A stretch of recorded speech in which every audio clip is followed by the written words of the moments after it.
next Secretary General will be entrusted not only with navigating these challenges, but also with advancing essential reforms to ensure the United Nations is fit for the future.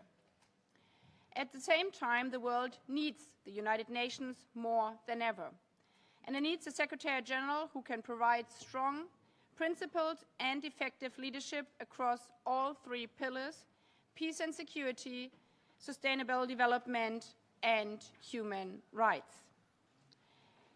These interactive dialogues, which I convene in line with General Assembly Resolution 79/327, offer a unique opportunity for candidates to present their vision for the future of this organization, and for you, member states and civil society, to ask questions and interact directly with candidates.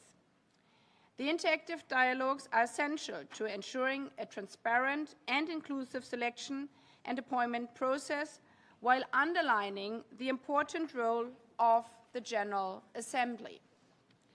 I encourage each of you to make full use of this opportunity, and I thank all candidates for their active participation, member states and civil society for their questions and engagement. But these dialogues do not end in this chamber. They are also an opportunity for people around the world, the very people that the United Nations serves, to listen, to engage, and to hold this process to the highest standards. For this decision does not only concern a few, but all of us in and outside the United Nations, who look to this institution to reflect the principles and values it champions. While we will hear the candidates individually starting today in interactive dialogues, a town hall format will follow later in the process.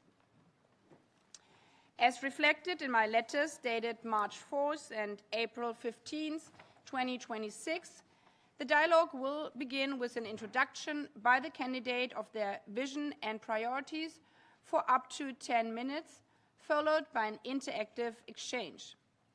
Each interactive dialogue will last up to 3 hours. The interactive exchange will take place in 2 segments. We will begin with a 1.5-hour discussion focused on leadership skills, abilities, experience, and the need to lead a strong organization that is fit for the future. Following this, we will move into the second segment, which will focus on the 3 pillars of the United Nations: peace and security, sustainable development, and human rights. In line with revitalization resolutions, civil society representatives will be invited to pose questions in each of the 2 thematic segments. Before proceeding to hear the presentation of the vision of the candidate, I would like to inform members on how to inscribe to speak in the 2 thematic segments. Delegations wishing to speak can register their wish to speak by pressing the microphone button. Delegations are asked to do so at the beginning of each of the 2 segments, as announced in my letter. Please do not press the microphone button yet, so you will not be on the list. I will announce when delegation will be asked to press the microphone button at the beginning of each segment. Member states speaking on behalf of groups are invited to approach the list of speakers table and will be given priority. After the conclusion of the first segment, delegations will be again invited to press the microphone button to signify their desire to speak in the second segment. Delegations can speak only once in each segment, whether on behalf of a group or in national capacity. In the second segment, priority will be given to delegations that did not have an opportunity to speak during the first segment. I now invite Ms. Bachelet to present her vision. Please, the floor is yours. Madame la Présidente, Excellencies, chers amis, good morning, Sao Shanha, Zdravstvuyte, bonjour, assalamu alaikum, bon dia. I have the honor of appearing before you today as the candidate nominated by Brazil and Mexico to the post of Secretary General. I am deeply moved by the confidence that they have placed in me at this moment of danger and of hope. And I wish all delegations to know that I thank each of them for this opportunity to share a message of renewed hope in the future of the United Nations. I believe it is my obligation to seek to answer your questions and listen to you today. But before doing so, allow me to share with you my key message: the urgent need for hope. Our world and the order based on international law that sustains it is under strain as never before. My story is but one among millions that bear witness to what happens when law-based order falters. The day of the 1973 coup d'etat in my country, my father, an honorable member of the Chilean Air Force, who deeply believed in the rule of law, suffered the consequences when those in power turned against it. Yet it was international pressure and global solidarity that helped restore peace and democracy to my homeland. At a time when we desperately needed hope, the world provided it. Decades later, the people of Chile granted me the honor of leading our nation. And with profound commitment, I now bring the experience of my country, not unlike that of others, to this organization to lead with hope once again. I was elected twice as President of the Republic, the first woman in this position. I served twice as Cabinet Minister in Health and in Defense, as the first Executive Director of UN Women, and as High Commissioner for Human Rights. In almost 20 years of public life, both national and international, I have paired the defense of human principles with realistic, practical leadership. Peace and development demand this balance. Trust in the international order and trust in our institutions are mutually reinforcing. Both require robust experience and a firm commitment to the UN Charter. I stand before you to reclaim the urgent need for dialogue, because deliberation and multilateral cooperation have been the operative platform upon which this organization was built, and they remain the bridge to our future. My own vision was born of the difficult and sometimes improbable miracle of dialogue, even when all odds are against it. I know it can deliver, because I have seen it transform the impossible into achievable. We must all remember Article 33 of the Charter, which mandates solutions through negotiation, inquiry, mediation, and conciliation. Today, I solemnly commit to upholding this mandate of dialogue in all my actions. I also commit to consistent and full adherence to the Charter, the best assurance all member states can have of impartiality, and the necessary foundation of trust. We need a modern UN, focused on real, sustainable, and verifiable results, leading through managerial efficiency, coherence, and trustworthy leadership. I envision a United Nations that anticipates, prevents, creates, and unites with one overarching goal: serve member states and their citizens. This organization and its complex system remains the most ambitious, generous, and successful collective project by states in history, from civil aviation to humanitarian assistance, from intellectual property to monetary stability, from peacekeeping to meteorology. The UN system is woven into the very fabric of our daily lives. This is where the inspiration for and the cause of our urgent hope lies, that hope that will allow us to unleash the full potential of multilateral cooperation and to unite the peoples of the world around common solutions. Let's act in an environment of deep uncertainty, strategic competition, expanded armed conflicts, grave violations of international law and human rights, deepening inequality, disastrous climate change, and technological disruption. Trust in institutions have been severely weakened. And yet, precisely because the stakes are this high, the raw material for transformation has never been more abundant. Fractures expose the architecture that needs redesigning. Disruption forces the imagination that incremental progress never demands. It is not that difficulty carries a silver lining. It is that difficulty is the only forge in which durable solutions are made. So this is the moment that calls for exactly the kind of leadership this organization was built to provide. And it is this conviction that animates my candidacy. The United Nations remain the one place on earth where every nation, large or small, powerful or vulnerable, can speak to every other nation. The only house where all bases share the same roof. That irreplaceable architecture of universal dialogue is what we must protect and what we must put to work. A shared vision for a renewed UN must look in 4 directions. Look backwards. We must remain firmly true to the Charter, its purposes and its principles. They are and must remain our common moral and political compass. Renewal and reform must always serve a fuller realization of that founding vision. Look inward.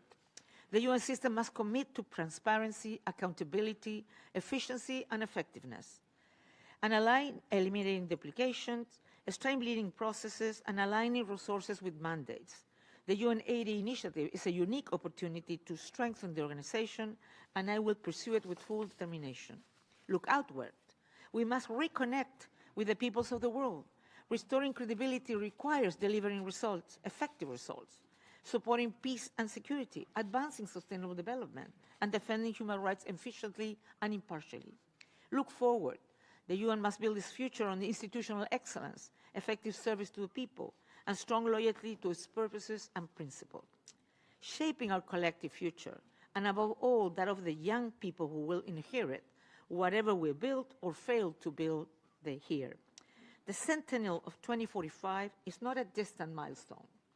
It is a working horizon that gives urgency to every reform we undertake today. On peace and security, the priority must be prevention, quiet diplomacy, early warning, sustained engagement with regional actors, and professional mediation can stop escalation before it becomes a catastrophe. The Secretary General must remain engaged as a channel of communication even when consensus seems distant. On sustainable development, key priorities are eliminating hunger and poverty, reducing inequality, closing the digital gap, and advancing meaningful climate action, leaving younger generations a world capable of offering opportunities, jobs, dignity, and hope. On human rights, human dignity must remain at the center of UN action. Human rights are not only the core of a dignified life, they are also preventive tools for lasting peace and global stability. Excellencies, I accepted my nomination to join the millions who desperately need us to hear the urgent call for hope, a hope for dialogue, a hope for inspiration, a determined and passionate hope for igniting faith in United Nations leadership for this turbulent time. Let me remind you of Nelson Mandela's final address to the United Nations, delivered in this very building, where he urged for what he called a workable dream, a hope that leaders would emerge who would not allow that any person should be denied their freedom. It is in this spirit of service that I humbly answer Mandela's call, offering my experience to lead this organization through this unprecedented moment for a more inclusive world. Violeta Parra, legendary folk singer of my homeland, once sang that the 2 materials that forge her art were, and I will quote, "Your song, which is also mine, and the song of all, which is my very own," end of quote.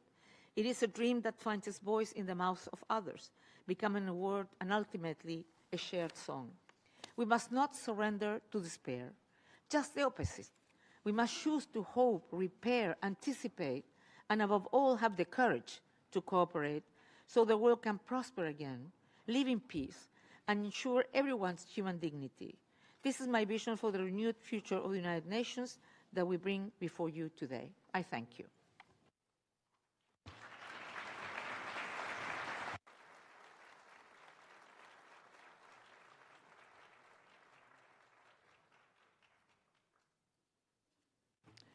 I thank Ms. Bachelet.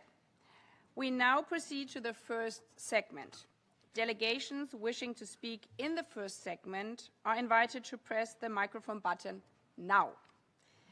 Members are reminded that they are encouraged to ask short and focused questions.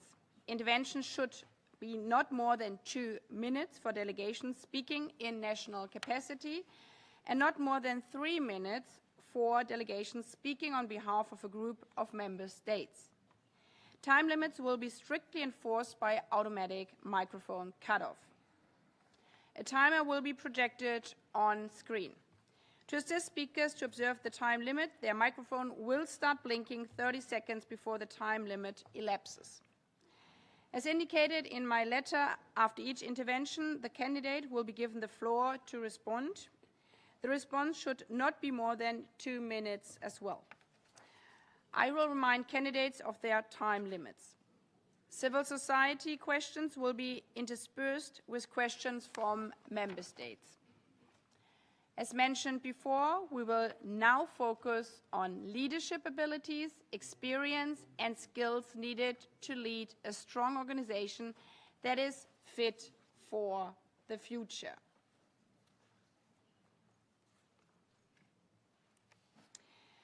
I now give the floor to the distinguished representative of Uruguay, speaking on behalf of the Group of 77 and China, followed by the European Union and Kyrgyzstan. Gracias, señora Presidenta. Thank you, Madam President Michelle Bachelet. Attaches great importance to the selection and appointment of the Secretary General and reaffirms the need to ensure that this process remains open, transparent, and inclusive in accordance with the relevant General Assembly resolutions. First, with reference to the United initiative introduced by Secretary General Antonio Guterres, what is your assessment of the proposal and how do you believe it could advance a United Nations that is more effective, efficient, and delivers greater impact on the ground? How would you ensure that any related reforms fully respect the intergovernmental nature of the United Nations, preserve the balance among its 3 pillars, and do not come at the expense of development mandates or other priorities of developing countries? Second, with the 2030 deadline fast approaching, how would you ensure the full and timely implementation of the Agenda for Sustainable Development, bearing in mind the universality and indivisibility of the goals and targets, the principle of common but differentiated responsibilities, and the commitment to leave no one behind? Specifically, how do you envisage the role of the Secretary General and the UN Secretariat in advancing this objective? 3. If you were appointed as Secretary General, how would you ensure equal and fair distribution based on gender and geographical balance as prescribed by Article 101 of the Charter and the relevant General Assembly resolutions, particularly in terms of the overall increase in the representation of unrepresented and underrepresented countries, especially from developing countries, at the senior level appointments within the UN Secretariat and the broader UN system? 4. At a time of shrinking fiscal space, declining ODA, rising debt burdens, and widening development gaps, how would you, as Secretary General, mobilize the United Nations system to defend and advance the development pillar, accelerate implementation of the 2030 Agenda, and support financing for development in a manner fully responsive to the priorities of developing countries?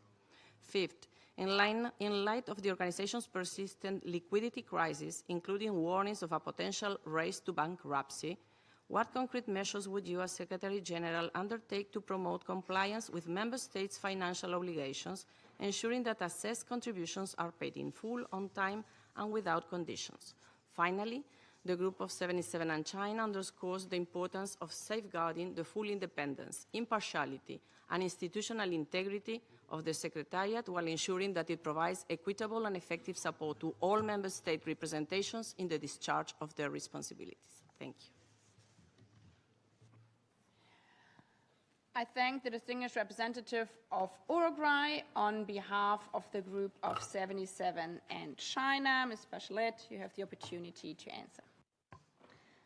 Well, thank you very much, the G77 plus China group, for your questions. I'll try in 2 minutes to answer whatever I can. For me, the UN aid is essential. I think it's a must, because what we do need is an organization that can be relevant, that can be efficient, that can be also transparent, and so on. So that's why I think that reducing duplication, that we need the 3 things: the operational efficiency, mandate rationalization, and structural coherence. And I think we need to also take into consideration that any reform should preserve the balance among the 3 pillars.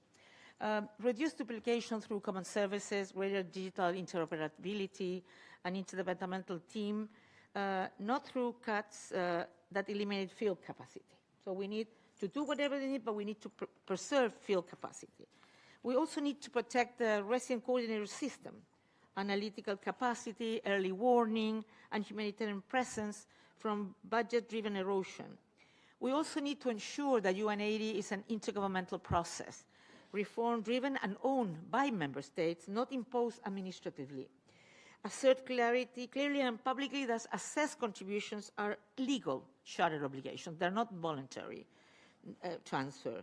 And also promote, I would say, a more balanced financing model, reduce the excessive dependence on earmark, because that makes a lot of fragmentation inside the system. And we also have to create a systemic culture of independent, real-time evaluation and full transparency linked to management decisions, to resource allocation, and to leadership performance. And in terms of the Agenda 2030, if I have a couple of seconds, I say that we need to reinvigorate the UN development system by empowering resident coordinators with real authority, adequate resources, but also clear accountability for results at country level. I believe that we need to ensure that also we need to see which countries are farthest in the possibility of achieving the SDGs. And we need to think on the metrics beyond GDP, because multidimensional vulnerability indices that capture mirror what is actually happening. And finally, I have to identify and systematically address SDGs bottlenecks: poverty, hunger, climate, social protection, gender equality, and state capacity. I thank you. I now give the floor to the distinguished representative of the European Union on behalf of the EU and its member states, followed by Kyrgyzstan and Egypt. Thank you, Madam President, and a warm welcome from the EU and its member states, Ms. Bachelet. As leading political, financial, and operational supporters of the UN and multilateralism, the European Union and its member states are deeply invested in the UN Charter, international law, and the UN's success on the ground. We fully expect to be working closely with the Secretary General, who fully shares these values and principles, who manages to match principle with action, and who has a clear appreciation of the European Union's role in the UN system. At this critical juncture, the United Nations needs a Secretary General who can build trust, accelerate UN reforms, and deliver solutions that make a real difference in people's lives on the ground. It needs a Secretary General that is fully prepared to defend and promote with equal vigor all three UN pillars and full respect for the UN Charter and international law. The European Union and its member states support all strands of the UN's work equally. On peace and security, we actively advance the implementation of key UN mandates through our security and defense missions around the world. On sustainable development, we provide close to 50% of all official development assistance and over 1/3 of all voluntary contributions to the UN system to support development and equality. On human rights, we remain firmly committed to their universality and indivisibility, while noting with concern that only 1% of the UN system spending is dedicated to human rights mandates at a time that human rights are increasingly attacked. I mention all this to highlight the fact that through our work on the ground, we are fully aware of all of this, both of the successes of the United Nations, but also of the dire need in a number of areas for reform that protects all three pillars, but also makes them more effective. So, a question to you is the following. How will you ensure the continuity of the ongoing UN80 initiative? If you could reform one thing during your first 100 days in office to make the UN more effective in delivering on any of its core mandates, what would that be? And can you offer an example of a major reform that you promoted successfully in your previous tenures? And what lessons did you learn that could inform your approach to broader UN reform today? Thank you. I thank the distinguished representative of the European Union, speaking on behalf of the EU and its member states. Thank you very much for this question and all the context that has been mentioned. Yeah, well, I do believe, I personally believe very strongly that the three pillars are so intertwined. I know we're going to discuss about the programming issue later, but I want to say this because for me it would be very important, because I believe there will not be peace, no peace without development and without human rights. So that means that if I'm selected Secretary General, I will give my biggest efforts. I will strive to ensure that three pillars can get enough support in terms of financing, in terms of political support, and in the sense that what would be the big or the one thing I could do at the beginning. I believe there are some of these issues that depend on member states, and probably one of the most important will be on what is going to be done on mandates, because it's also very important in terms of how the UN will continue developing. And for me, because on all the things that us as candidates will promise, one of the things that will be really important to have since the beginning are mechanism of follow-up, of, if I would say, accountability, on ensuring that also independent evaluation and assessment of what is being done in terms of the reform. Because usually people, when they get in love with something, if I may say, they tend not to be very self-critical. And I think we need, particularly when we are trying to think how we make the UN more relevant, more efficient, more transparent, but also to save certain costs that are probably better done in another way, and use that savings for exactly human rights or development or peace and security. So I believe that the essential thing would be to ensure that all the mechanism, all the work that we will do with the different agencies, with the Secretariat, will really be follow up, and not just give an instruction that maybe it's follow or not, but to be sure to make a very strong follow-up that every decision of the General Assembly and, of course, the decisions that are in the competence of the Secretary General will be decisions that will be fulfilled and achieved. I thank you.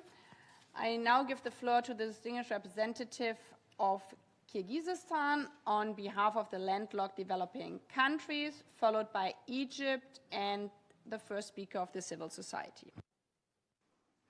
Madam President, Madam Bachelet, Excellencies, distinguished delegates, colleagues, I have the honor to deliver this statement on behalf of the group of landlocked developing countries. Landlocked developing countries, or LLDCs, represent 32 nations and over 500 million people. Their defining challenges is geographic.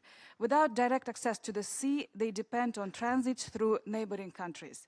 This results in higher trade costs, longer delays, and greater vulnerability to external shocks. We welcome the convening of this interactive dialogue, which provides an important opportunity to engage with candidates for the position of the Secretary General at a critical time for the multilateral system. For landlocked developing countries, structural constraints linked to geography continue to shape development pathways. The adoption of the Avaza program of action reflects a renewal global commitment to addressing these unique challenges in a comprehensive and coordinated manner. Its success, however, will depend on effective implementation and strong system-wide coherence. We would appreciate your views on how to strengthen system-wide coherence so that global commitments translate into the measurable progress at the regional and country levels, including through enhanced engagement of the United Nations resident coordinators and country teams, and the effective integration of LLDC priorities into UN Sustainable Development Cooperation frameworks. Furthermore, we would like to it will be interesting to hear from you how you envisage strengthening the capacity, resources, and institutional role of the Office of the High Representative for the least developed countries, landlocked developing countries, and small island developing states, so that it can effectively fulfill its mandate's functions, particularly in supporting coordinated follow-up, mobilizing international support, enhancing advocacy, and assisting LLDC in the implementation, monitoring, and review of the program of action at all levels, including with the involvement and support of the United Nations resident coordinators and country teams. In conclusion, the group of landlocked developing countries looks forward to hearing concrete and actionable proposals on how to ensure effective implementation of the program of action and to advance the development prospects of LLDC in a meaningful and sustainable manner. I thank you. I thank the distinguished representative of Kyrgyzstan on behalf of the landlocked developing countries, please. I thank the representative of the LDC's countries. And you're right, geography must not determine destiny. But it is the possibility that the multilateral system exists precisely to correct the accidents of geography and history. And I will hold to that promise. I know that all the particular situations that LLDC countries had to confront in terms of being able to develop, to fulfill their capacities and to be able to improve people's life. And I would say that I intend to transform it not in a rhetoric phrase, but into concrete and instrumental implementations with resources, with review graduation transitions, also to prevent abrupt losses of concessional access, because many times countries, when you just look at that GDP, they lose all the possibilities of concessional support. The other thing is, I believe that we need to strengthen particularly the resident coordinator system, because one of the things we need to make this not only a beautiful speech, but a reality, is that the UN system, at the country level, work with the national priorities and support those national situations that can really help those countries thrive. Of course, we have the AWASA program, but also I think I would champion also the Almaty program, addressing connectivity, logistics, and climate vulnerability barriers.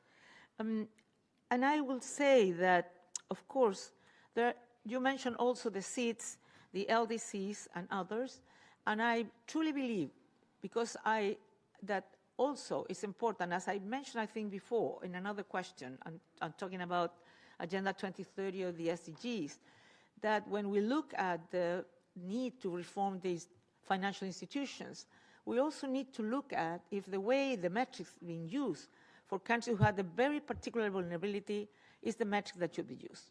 And I think that we need to, being the President of the Republic, I have to say, with Uruguay and Barbuda and Antigua at the time, we pushed for the OECD to change the criteria, that people should not be graduated according only to their GDP, but also to their vulnerability situation. And I truly believe this is something that the international community and the international financial institutions need to take into consideration. Because if we don't change the way the financial institutions are working, those countries will never have all the support they need. So I will fight in all different levels to support the situation of countries that are more vulnerable than others because of either geographical conditionation, or because they're small states, or because they're small islands, or because they're least developed countries. Thank you. I now give the floor to the distinguished representative of Egypt on behalf of the Arab group, followed by the civil society Girl Up. Thank you, Madam President. I have the honor to make this statement on behalf of the Arab group. Our group remains ready to cooperate constructively with all candidates in order to strengthen the role of the United Nations and enhance its abilities to face current international challenges, as well as strengthening the principle of the Charter and maintain international peace and security and sustainable development. Our group would like to ask the two following questions. Madam Bachelet, how do you envisage your role, if in office, regarding enhancing the efficiency of the UN system and its integrated efforts regarding the Palestinian question, which, in order to implement relevant international resolutions and restore or allow for peace in the region?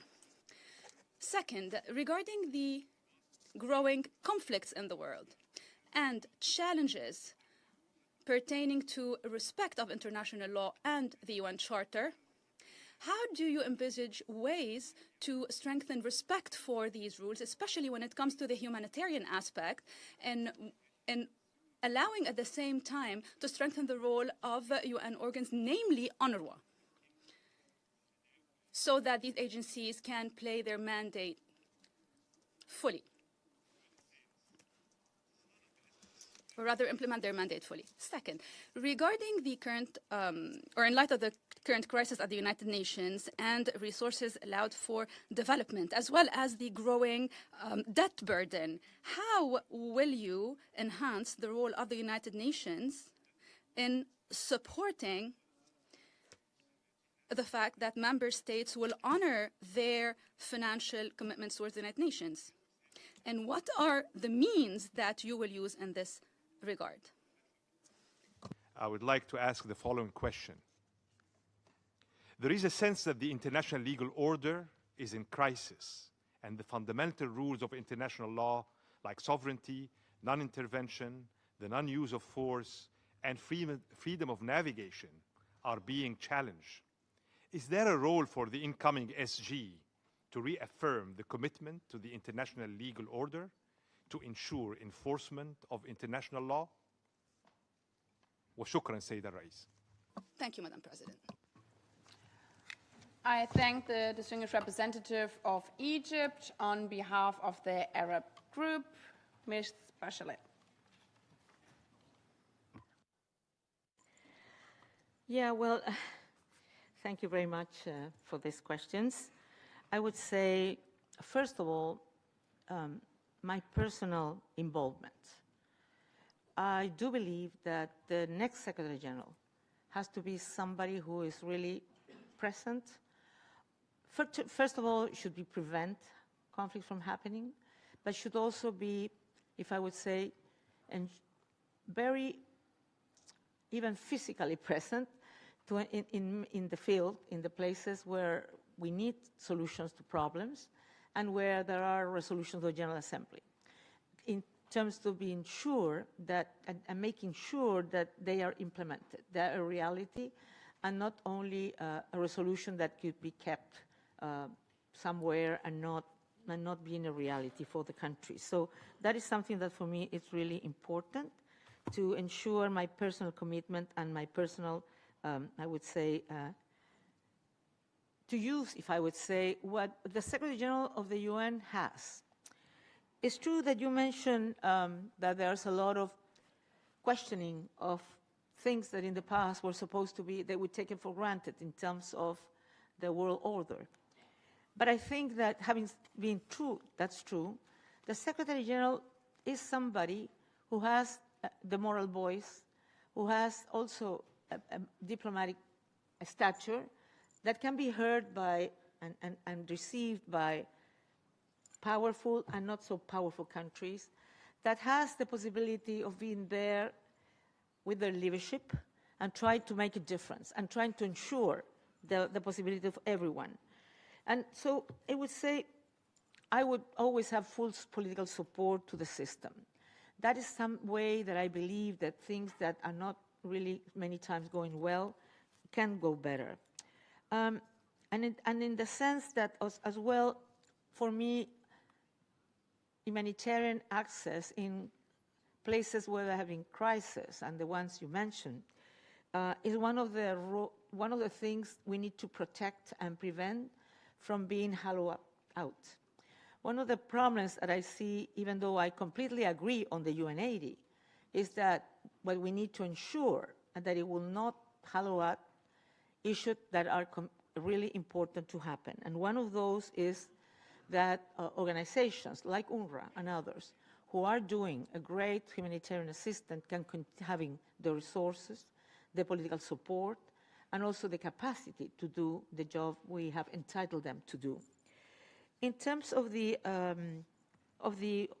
global order, well, one of the things that I know that this is something that is not only the task of the Secretary General. Member states have a very important role to play. But I'm still a believer that multilateralism is essential, and it's essential more than ever. And that we need to put our voices together. And that's what I make my first intervention. I was speaking about dialogue to inspire hope, because I do believe that multilateralism is that what this building and this place represents is the only way to deal with the challenges that we have in front of us. I know that there's a lot of trends that goes in other direction in different areas. You mentioned some of them.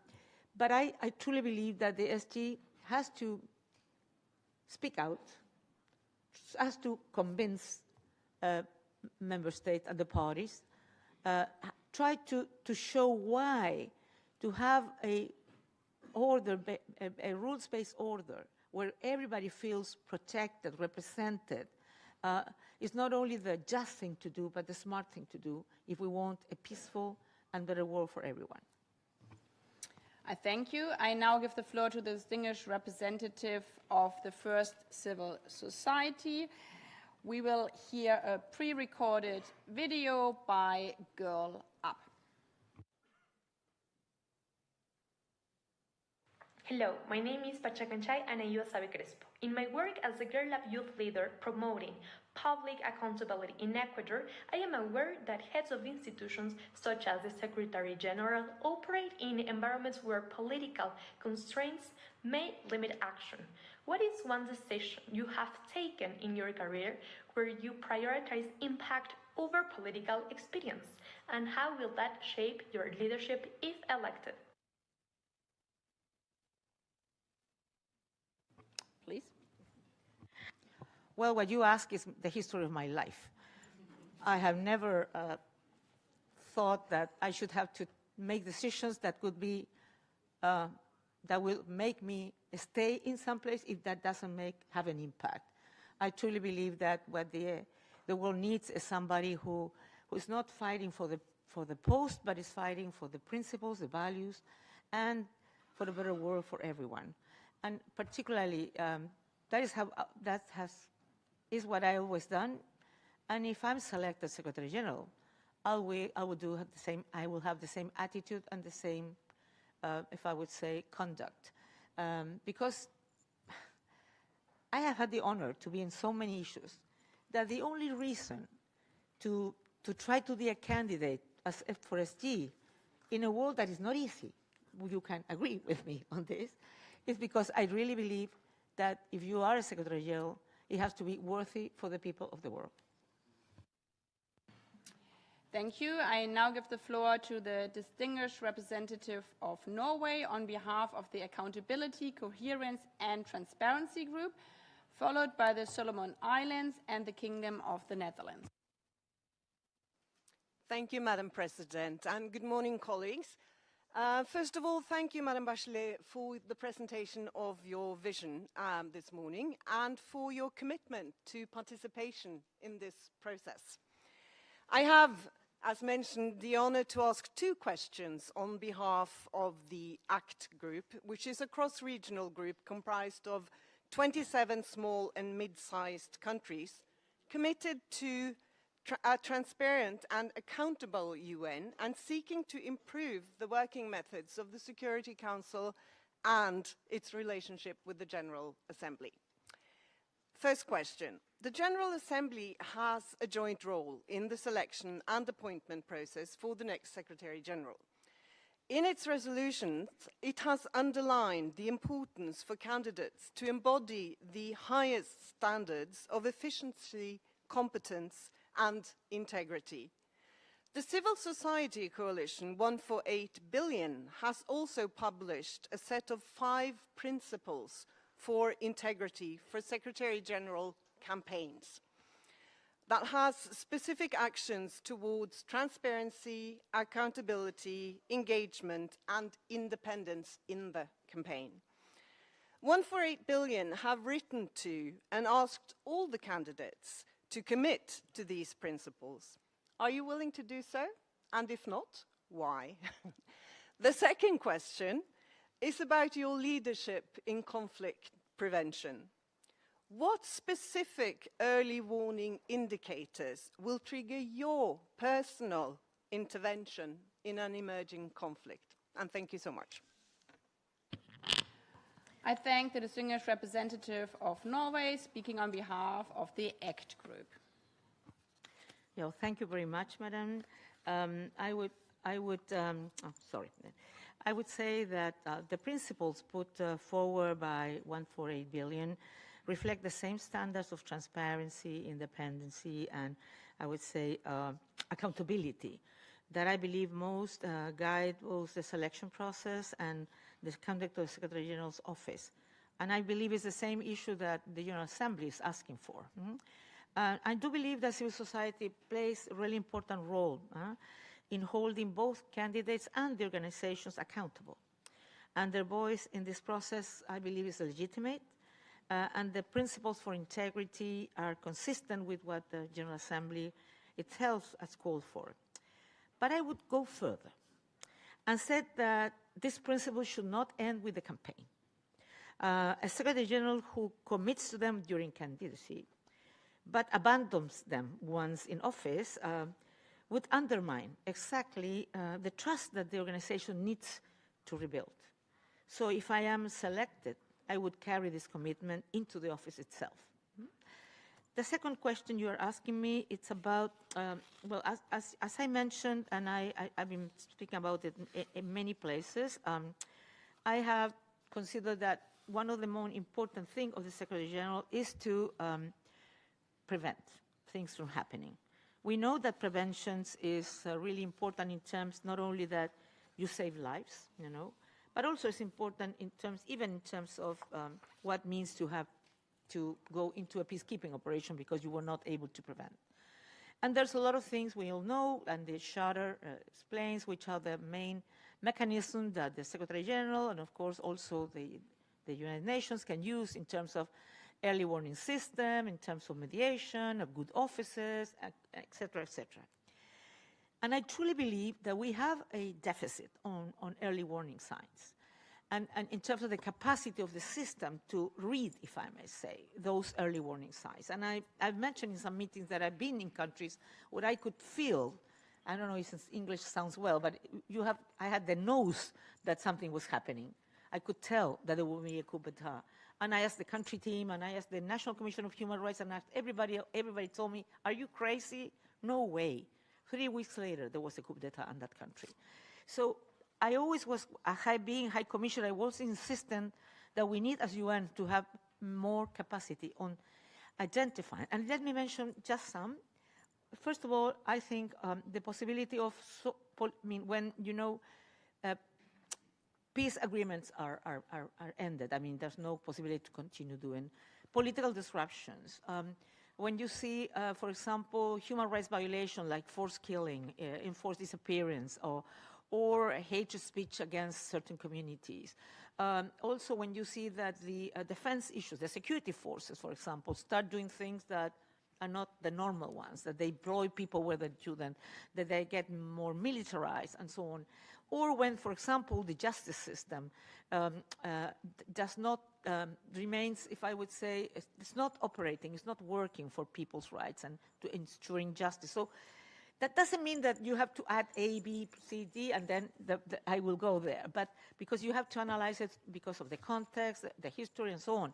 But with many of those and others, and I hope to, if I'm selected, to really be able to do a lot of development of the resident coordinated system or others to read what's going on in the country, and I will be there every time it's needed. I thank you. I now give the floor to the distinguished representative of the Solomon Islands on behalf of the Pacific Islands Forum, followed by the Kingdom of the Netherlands and Singapore. I have the honor to address you today on behalf of the members of the Pacific Islands Forum represented with a presence in New York. We thank the President of the General Assembly for this valuable opportunity to engage directly with the candidates for the Secretary General. The Pacific region faces many challenges, some shared by members across the Assembly, others unique to our region. But no challenge is more pressing than climate change, which will disproportionately imperil lives, livelihoods, security, and the well-being of Pacific people. Secretary General Guterres' visits to our region helped him to appreciate the gravity of this threat and to mobilize international attention.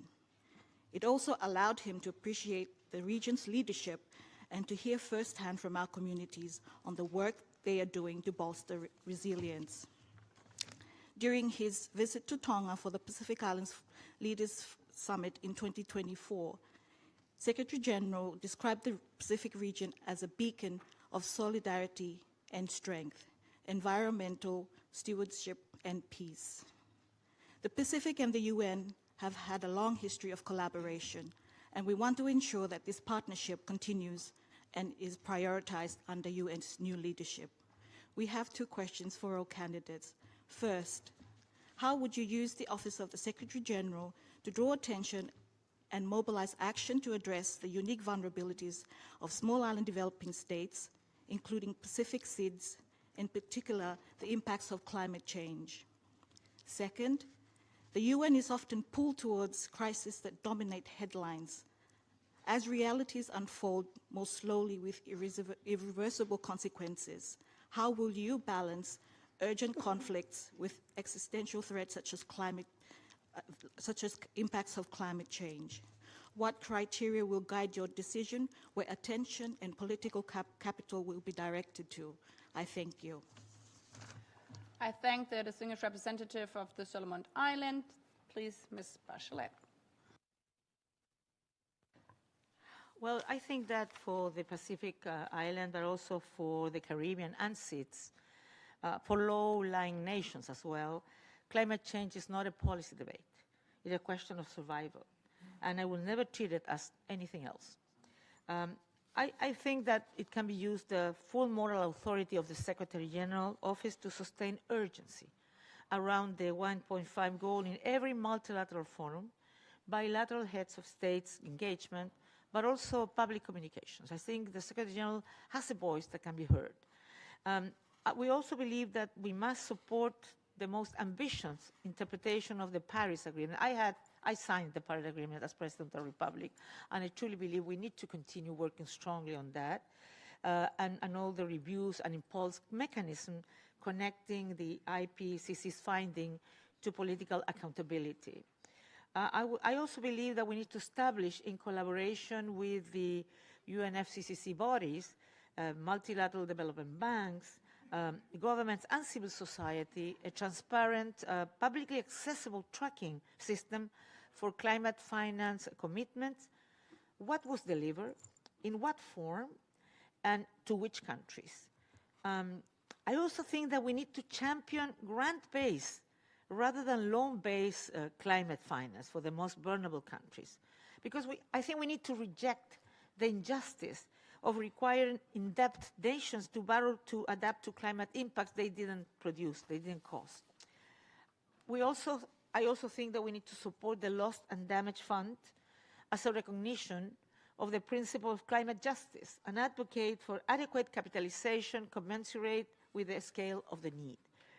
I also believe that the Secretary General should use every relevant bilateral and multilateral engagement to raise climate finance delivery at a standing political priority.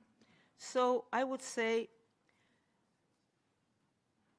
climate change, but we used to talk in the UN before, like the triple planetary crisis, climate change, pollution, and also loss of biodiversity, because they're all very intertwined, has been for many years one of my oceans and how we protect marine areas has been one of my important issues that I've been dealing with for many years. So I would ask Secretary General, if selected, I will work very strongly with SEEDS and Pacific Island, and all the countries are going through this this existential development that is climate change. And of course, in the case of SEEDS, translate the Antigua and Barbuda agenda into real financing reform, incorporating, as I said before, vulnerability into all access criteria. And I will insist in all the multilateral places and all the bilateral places that climate change should not be something that is forgotten, because it is, I would say, the biggest threat to humanity. I thank you. I now give the floor to the distinguished representative of the Kingdom of the Netherlands on behalf of the Benelux countries, followed by Singapore and the next civil society organization, 148 billion. Thank you, Madam President. I have the honor to speak on behalf of the Benelux, a long-standing regional partnership comprising Belgium, Luxembourg, and my own country, the Kingdom of the Netherlands. I align with the statement of the European Union. And I thank Ms. Bachelet for sharing her vision and her long-standing commitment to human rights. We particularly value your emphasis on prevention, accountability, and the centrality of human rights across all pillars of the UN. We see strong resonance with our belief that the Secretary-General must serve as a guardian of the UN Charter and international law, and as a voice of moral authority, especially in times of increasing geopolitical tension. We consider that the UN needs, above all, a Secretary-General with proven leadership and reform credentials, capable of guiding a complex organization in a time of geopolitical tension and financial pressure. We attach particular importance to a Secretary-General who can strengthen trust in multilateralism and the international legal order, act as a strong convening power across all three pillars, and who can proactively contribute to prevention, peace building, and mediation. At the same time, we see a need to strengthen the UN's financial sustainability, accountability, and system-wide coherence. We would be interested to hear more about how you would approach modernizing UN management systems and financing, ensuring greater transparency, efficiency, and coherence across the system, particularly in the light of the ongoing discussions on UN 80. And finally, could you share your early thinking on the composition of your senior leadership team, including Deputy Secretary General? How would you approach considerations such as regional balance, gender, and the specific qualities needed to support your priorities and the good functioning of the UN? I thank you. I thank the distinguished representative of the Kingdom of the Netherlands on behalf of the Benelux countries. Please, Ms. Bachelet.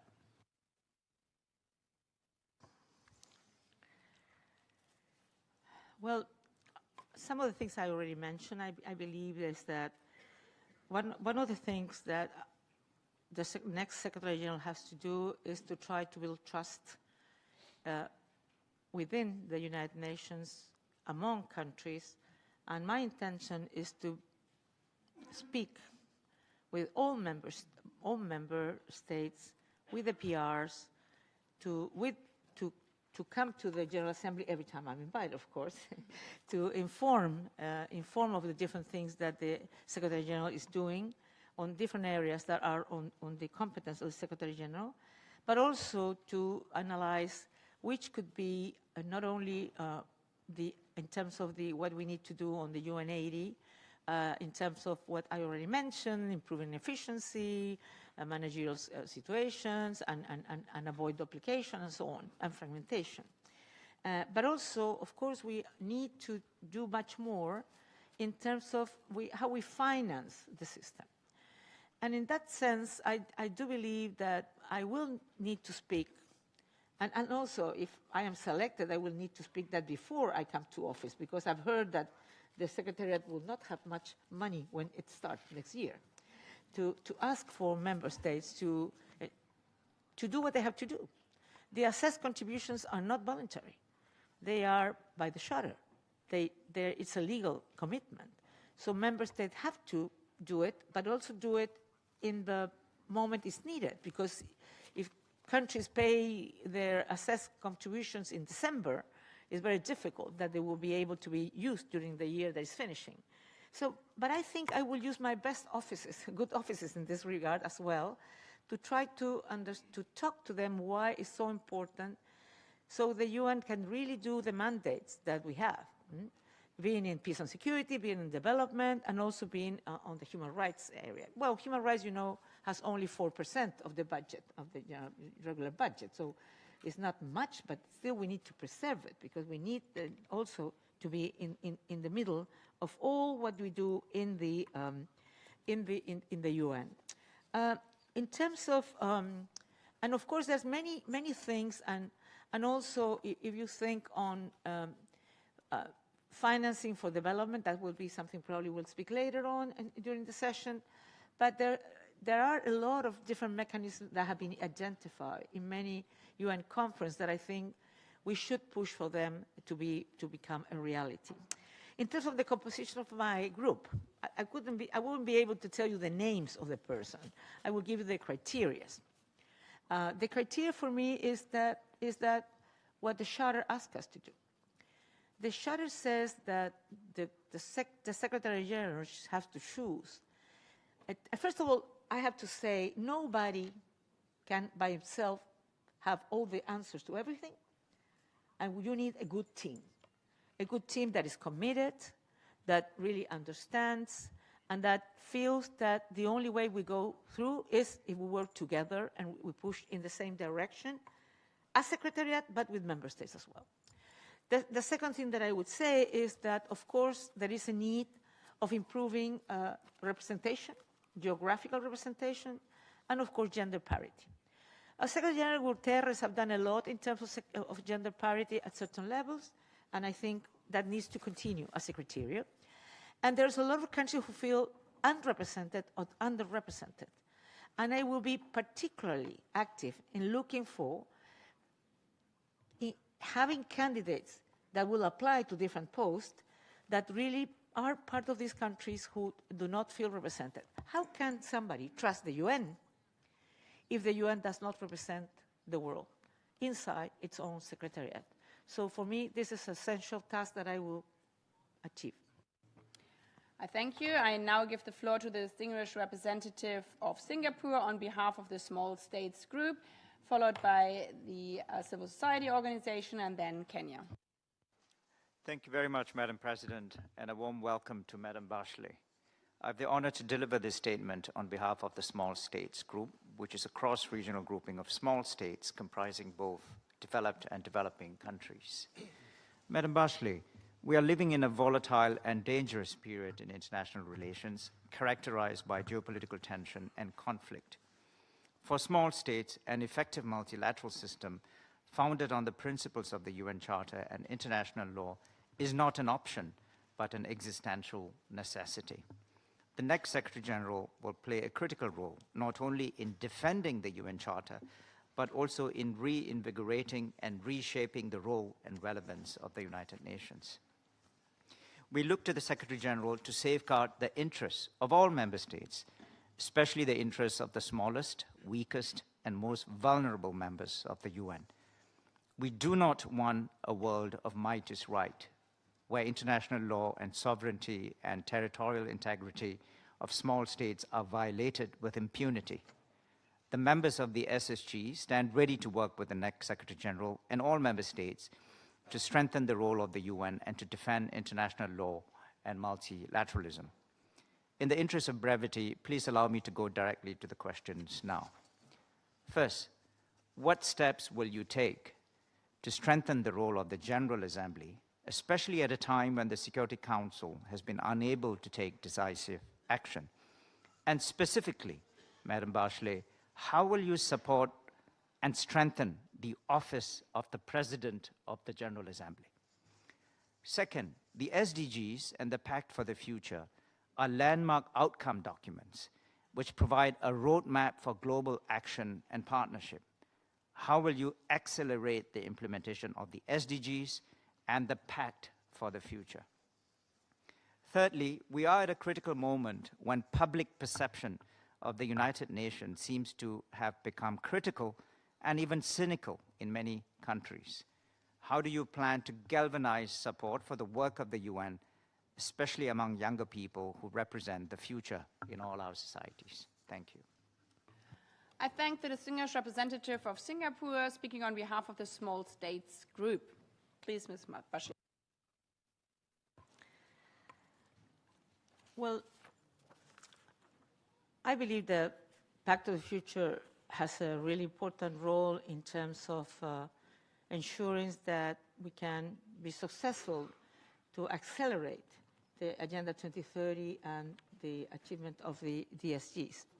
And I will do my best in terms of organizing the part of that is in my competence, that could be in my competence, that would be how we organize the internal system in terms of the resident coordinator system, in terms that they work with this is a universal political and moral compact, the Agenda 2030 and the Pact of the Future. But every country does not have the same obstacles and the same problems to be able to solve their shortcomings. So I believe this needs to be done. I need to push for it has to be worked at the local level, at the country level, where the UN community system will work with the countries for the national priorities and look at what are the bottlenecks they have in each particular issue to see how the UN system can be really, really helpful in supporting with good strategies to build capacity in case that's needed and to put the money where is also needed. I think that is something that we need to do in terms of really making this a reality. And the second thing that I would say is that I'm trying to...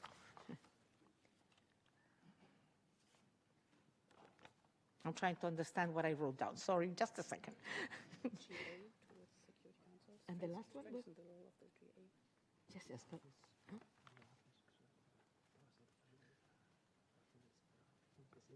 Sí. No, pero el tercero, sí. And I was trying to identify the third one.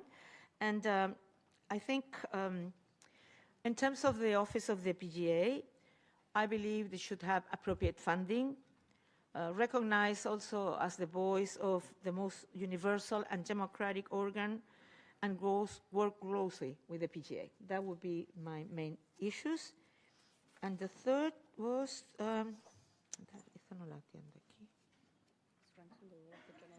Strengthen the role of the General Assembly. No, that's already I answered. No, the last one was... Oh, sorry, but... Oh, yeah. About youth. And no, it was more than youth. It was what are you going to do so the world trusts the United Nations? Particularly youth, but also trust.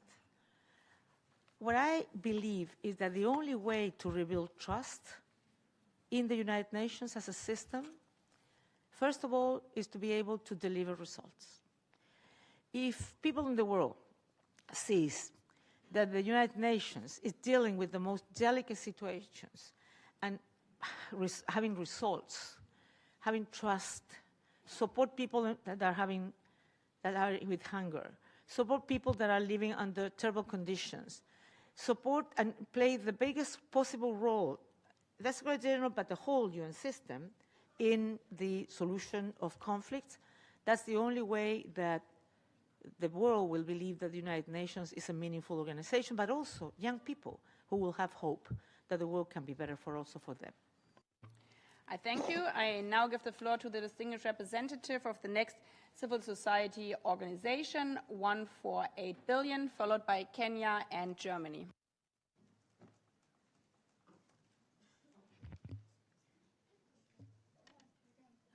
Thank you. Aditi Gorur with the 148 billion campaign.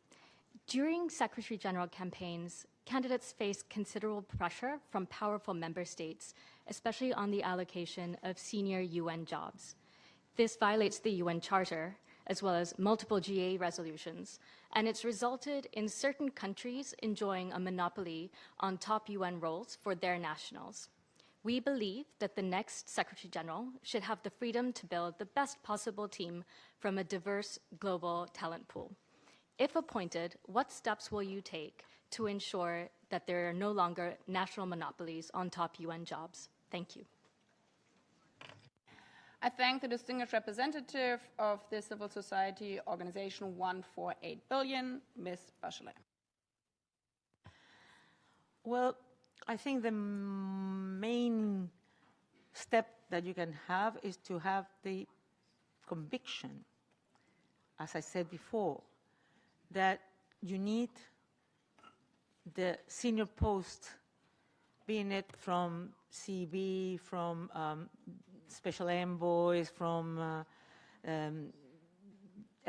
different organs depending of the Secretary General, but also inside the Secretariat in terms of senior post, that they will really represent the world. And I believe that should be like that. And I have to say, it's sometimes not easy. Sometimes it will mean a political cost. But if you are convinced that you want the world to see the UN as really as representative of the diversity of countries that we have, of the diversity of situations that are not the same when you are dealing with different challenges, being it peace and security, being development with human rights, or being in the possibility of a small state to be able to thrive. I think you need to have people in charge that will really be able to represent those perspectives and to ensure that the Secretary General never forgets, and also plays a role that no one at the UN forgets those situations and can play an important role in trying to improve the conditions of all of those countries. And in that sense, I have to say, being a president of the Republic, my first time, it was a story in my country as well, where there were certain ministries that were like for certain parties. And I thought that was not a good idea. I think you need always rotation. First, representation of the diversity, geographical, gender parity, but also representation. And so what I'm saying, I'm not afraid of doing that. I've done it in the past, and I will do it if it's necessary, because it is necessary in the UN. That's my conviction and my commitment. I thank you. I now give the floor to the distinguished representative of Kenya on behalf of the UNAID Global Group, followed by Germany and Uganda. Thank you, Madam President. I will ask the following question on behalf of the UNAID Global Group, a cross-regional group comprising of Barbados, Indonesia, Jordan, New Zealand, Norway, Mexico, Senegal, Singapore, and my own country, Kenya. Excellency, Ms. Bachelet, if elected as the next Secretary General, what will you do to meaningfully restore trust between the Secretariat and member states, the Executive Office of the Secretary General and the rest of the system, and global confidence in the United Nations? Thank you. I thank the distinguished representative of Kenya on behalf of the UNAID Global Group.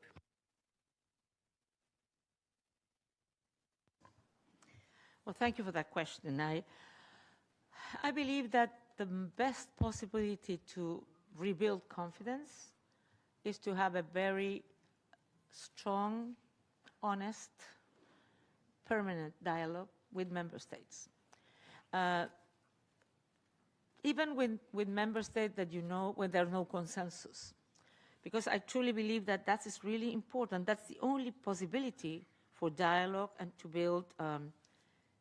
build trust. Trust can only be built on transparency, on honesty, but also honoring one's values and one's words. This is who I am. This is what I will do. Values are really important as well. But I think one of the important things, but that happens in politics as well, I have to say. People get disappointed of the politicians because they promise things where they're campaigning, and then when they come into office, they will win, they don't see them anymore. And I'm not that kind. I'm a person who wants to do what I have said I'm going to do, because that makes me feel that I'm a person who can be trusted. That's how I am. And also the same with the rest of the system, to work honestly on the issues that you have committed to do, to solve different shortcomings and problems, particularly in this very difficult moment for the UN, in terms of financial restrictions and the need, of course, of a reform, but also in terms of the reform. I think is really important. I mentioned before, but I would love to mention again because of your question, is that the reform has to be owned and felt owned by member states.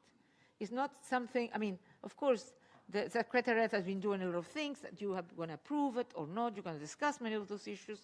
But it's the Secretary General's role to implement what's decided by member states. And that's why I believe that we can really work in a very good relationship. But to build respect on the world, I insist, we need to deliver. If the United Nations is seen that doesn't deliver, if the Security Council is seeing deadlock and that doesn't deliver, and you see what's happening in the world, people will not believe in the UN. So I think there's a lot of challenges we need to deal with to be able to ensure, but first deliver at the ground. The second thing that is needed is a very strong field presence of the Secretary General. Many people ask, is it the Secretary or is it a General? Yes, in the Charter it says that the Secretary General should be the Chief Administrator, and that's true. Some say it's the top diplomat in terms that represent the world. That is also needed.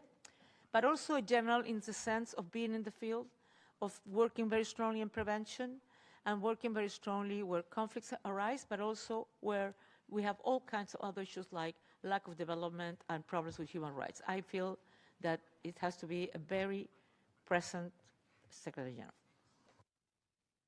I thank you. I now give the floor to the distinguished representative of Germany on behalf of the group of 4, followed by Uganda and Austria. Madam President, thank you very much. And Madam Bachelet, Excellency, thank you very much for speaking to us today and presenting your vision. I have the honor to speak on behalf of the group of 4, consisting of Brazil, India, Japan, and my country, Germany. As the G4 plays a pivotal role in moving forward the reform of the Security Council, my question pertains to that. The Security Council, of course, bears primary responsibility for the maintenance of international peace and security, but as its composition does not reflect today's geopolitical realities, the relevance and the effectiveness of the Council are questioned, have been questioned. What role do you foresee for the Secretary General on the question of reform of the Security Council, and what specific initiatives do you intend to maybe take if you are selected? And I would like to add one question in my national capacity. You've spoken about your vision, and you have spoken on UN80 and on the Pact for the Future. I would like to ask you and also give you the possibility to elaborate a little bit further of how you see the organization working, on what topics and what priorities, say, over the next 5 years or maybe 10 years, and how you align the vision that has been decided on by member states in the Pact with your vision and what you think is a priority in terms of making the organization work for those priorities. So what priorities specifically do you have for reform of the organization? Thank you very much. I thank the distinguished representative of Germany on behalf of the group of 4. Please, Ms. Bachelet. Yes. Well, in the Pact of the Future, there was approved the need to a reform of the Security Council. And even though, of course, that is the main role of member states to decide in which direction you go, I think it's a need to think seriously on that reform. So it is better represented what the world is today. So it has the possibility of being more effective, more efficient, and with more representation. I think that can be possible. And that we are able to think also in a better geographical representation. Not only numbers of states that can be part of the Security Council, but also from certain regions where they are not part right now as permanent members. And I think that the Secretary General should play a role in terms of, as I said, good offices in terms of talking to member states, talking to the P5, talking to E10, but also to all member states. I mean, I believe that the Secretary General has to have current meetings with the Security Council, with all together, but also separately with the P5, the E10, to try to see if there are certain possibilities of building certain convergences, certain consensus. The Secretary General can try to do his best to produce what I would say political viability for certain changes and for certain reforms. It will not be up to him to make the final decision, or her, but it will be to be able to push in the direction that what the world needs. And the world needs a Security Council that can solve the problems that are on its competence. And right now, it doesn't seem so. So we need to ensure that that happens. On the other hand, on the question of on the UN80, what do I pretend to do in that sense? I think that financial viability is one of the really important issues we have to take care. Of course, make the system more effective, more impactful, accountable, and transparent. One of the things that in my life I've been pushing for, being a minister, being a State Director of UN Women, and being the High Commissioner of Human Rights, and of course being President of the Republic, is that any organization that makes policies, programs, implements them, needs to be a result-oriented organization. When I was a minister, they would give me initiative, activities. And I was always asking, don't give me this. I'm not interested. You have the 100 activities. I know maybe it's 5 activities, but I want to know the outcome, the impact, because what we need is impact and not only numbers of activities that can fill a paper. The same I did with being Executive Director of Human Women and also High Commissioner of Human Rights. The internal report, but also the report for donors, were always about activities. And I always insisted, this is not what we need. We need to know that if what we're doing on the field, or the money we're using in that, is really having the impact that we need. If not, we have to change what we have to do. We need to cut these programs, and we need to do what is really good. So that, I would say, will be what will be some of my priorities. I thank you. I now give the floor to the distinguished representative of Uganda on behalf of the non-aligned movement, followed by Austria and Palau. Madam President, I'm honored to speak on behalf of the 121 member states of the non-aligned movement, NAM. We welcome the holding of this informal dialogue to exchange views with the candidates of the position of Secretary General of the United Nations. NAM has a series of questions, but to avoid repetition, since we came down the queue, I'll ask a few of those. Number one, how would you promote a more inclusive global governance and ensure the effective consideration of the needs and priorities of developing countries? Number two, the Declaration on the Right to Development was adopted in 1986 by the United Nations.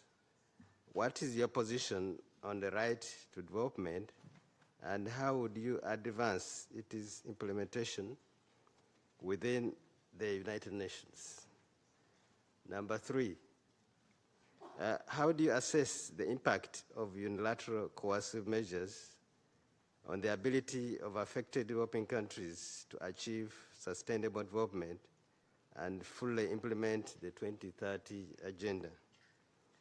What concrete actions would you promote in your capacity as Secretary General to strengthen the role of the United Nations in opposing such measures, urging their elimination and promoting mechanisms to prevent their application?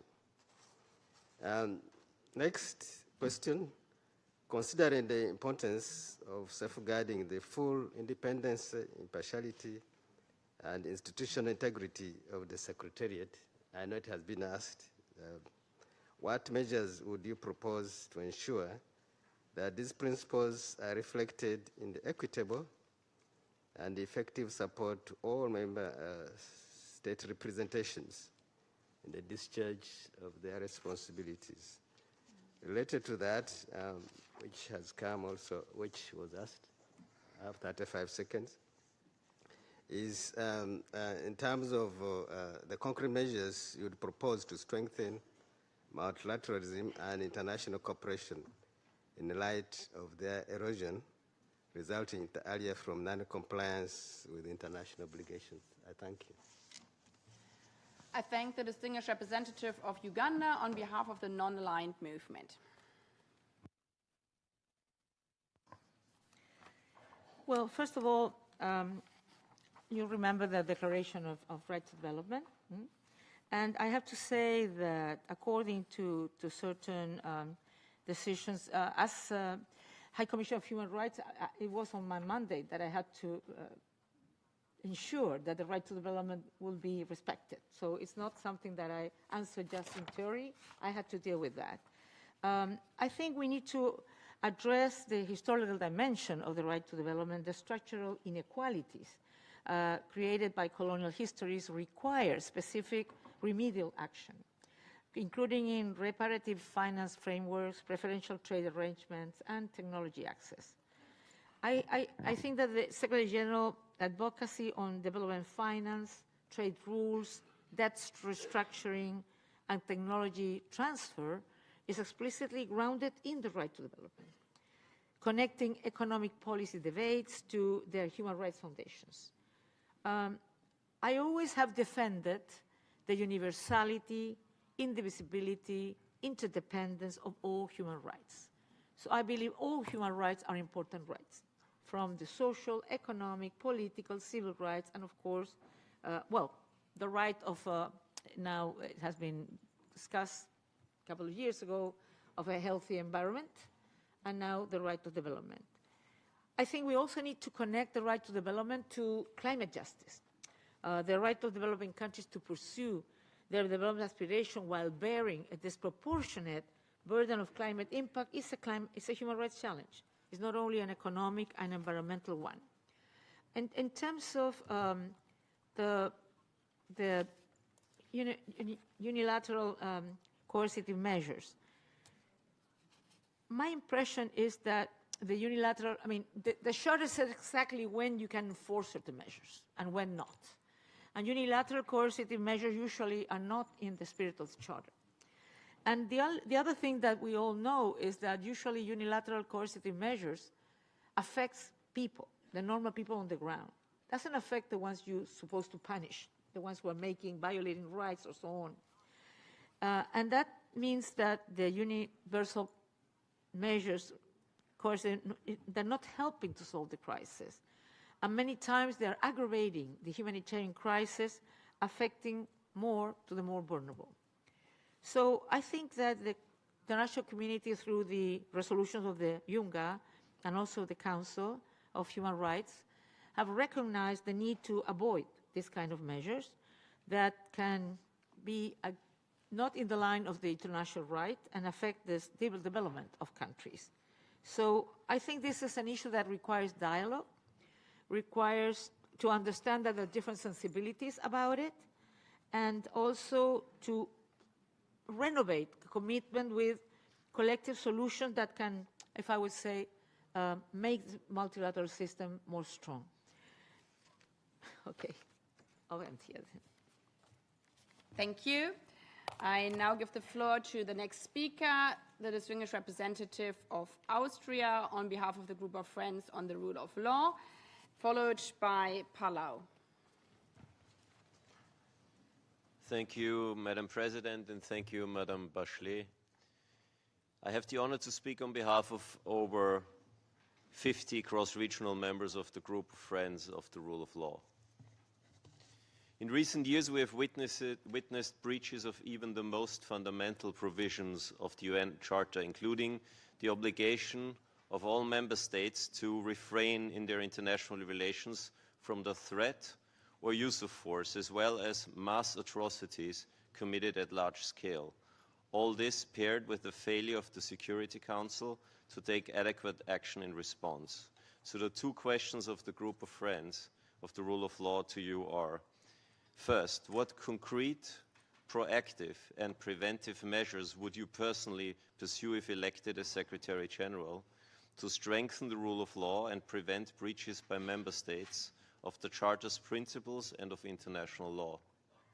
And second, what specific preventive diplomacy initiatives would you launch or strengthen? I thank you. I thank the distinguished representative of Austria on behalf of the group of friends on the rule of law.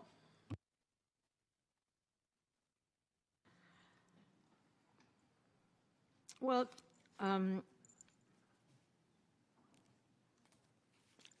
I believe that we all need to be responsible for the assurance that the rule of law is that member states are in compliance with the rule of law and on all the principles of the Charter and, of course, of the international law.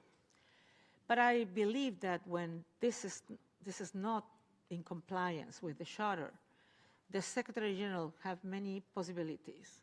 One is to dialogue with the parties who are violating in some way this or not respecting or not in compliance with it, to ensure that, to try to change that situation. The second is to talk to the Security Council on this situation and with the General Assembly on that to see what can be done. But at the end, if nothing works, the Secretary General has to speak out, calling member states to really respect the Charter, to really respect the international law and the rule of law. And what initiatives in prevention, if I would say, in this, I think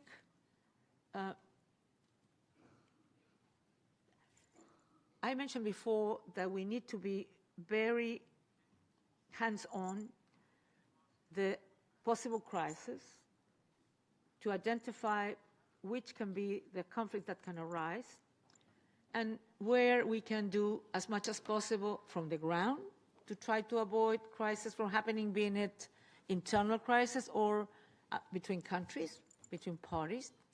I think that the Secretary General has to talk to the parties in conflict and convince them to find pacific solutions to the conflicts.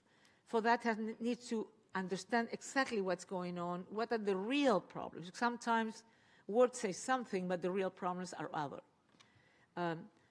In the past, when I went to a country, I sat down with two different ethnic groups that they were killing each other on the weekends. And I tried to understand exactly what was the problem. And in that case, in particular, the problem was the lack of water or the lack of land. Some were farmers, some were herders. So afterwards that, I spoke with the governors and the President of the Republic to say, we need to find better possibilities for everyone in your country, because otherwise this kind of problems will continue happening, if I might say. So I always think that maybe because I'm a medical doctor, I always try to understand the root causes and try to see how I work through these root causes to try to prevent things from happening. There's a lot of preventive diplomacy that can be done.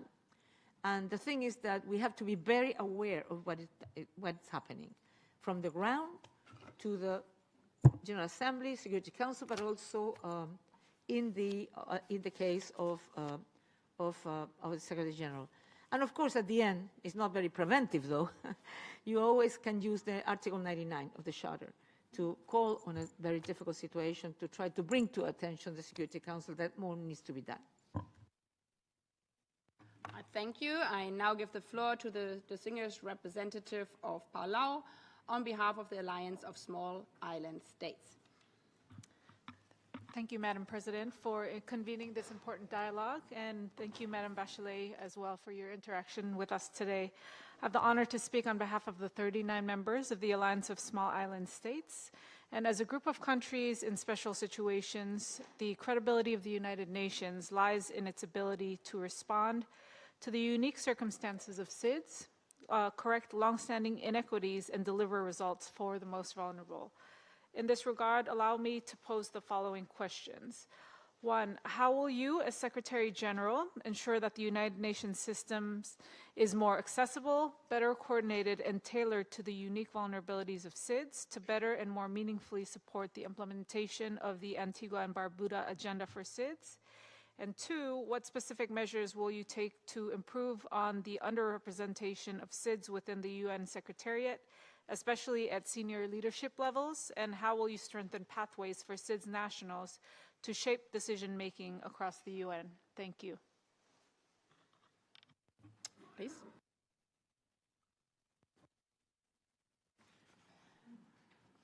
Well, I mentioned before some of the issues in terms of the seats that I really understand that it has a lot of obstacles in terms of development, but also that climate is a very important and is existential development challenge for the seats.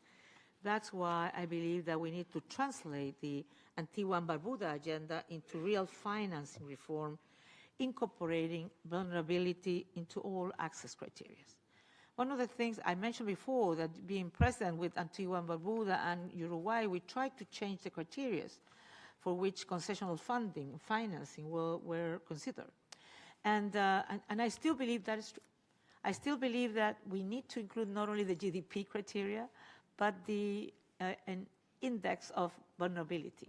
But it should be a multidimensional vulnerability index. I mentioned this because I did it before. It didn't work at the time. We didn't have success. But I think every time it's more clear. We see it every time. Climate change is not a problem of the future. We have it now. And we see it in many islands, and we see it in the Caribbean countries as well. I'm speaking about that because I'm from Latin America. I see it more easily, but it happens probably in Palau and many other places. That there is a reality that we need to deal with it now. And that's why I really intend, I tend to have a strong focus on seeds, LLDCs, LDCs, etc. countries, to see what else can we do? What are we missing? Why are not getting into the real problems you have? And of course, that means also that when I organize the teams, and particularly in decision-making position and top decisions, we need to have representatives of all these countries that feels that they're deemed to be there and they're not. But I have to make a mention. I have been aware of this in the past as well. And I will ask member states, when you're looking forward to have more representation, to make good candidates to apply, the best possible candidate, because the charter speaks about competence, integrity, capacity, and also geographic representation and gender. And sometimes I wanted to appoint a woman, but the people who applied were not at the stature. So we need to ensure that the people who apply have the quality that I'm sure there's a lot of people with huge qualities in the seats, but also that represents and the values, the principle of the charter. And if I have that, I will be so happy to be able to choose people who represent the variety of the world. I thank you. 1.5 hours have already passed. So while there's still interest from especially groups, we see also the diversity of groups today in this room, but also many member states to speak on the first segment. I invite delegation now also to proceed to the second segment to allow sufficient time to hear the candidates' response to the question related to the 3 pillars of the United Nations: peace and security, development, and human rights. We heard some questions already on that one. Again, also in this segment, civil society question will be interspersed with question from member states. So delegations wishing to speak now also in the second segment are invited to do so by pressing the microphone button now.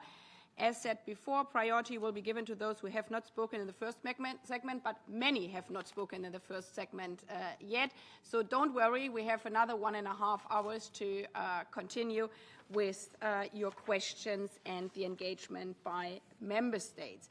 I would like to ask again to also watch the time so we can hear everybody with his or her question. I now give the floor to the distinguished representative of Andorra on behalf of the group of the Francophonie ambassadors, followed by Trinidad and Tobago on behalf of the Caribbean community. Yes.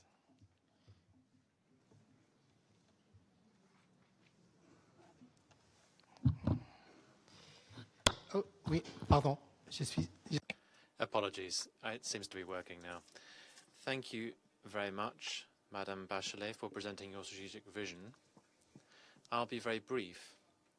We are convinced that the full implementation of the 3 pillars of the organization is indissociable from effective multilingualism and a renewed multilateralism, which is more inclusive.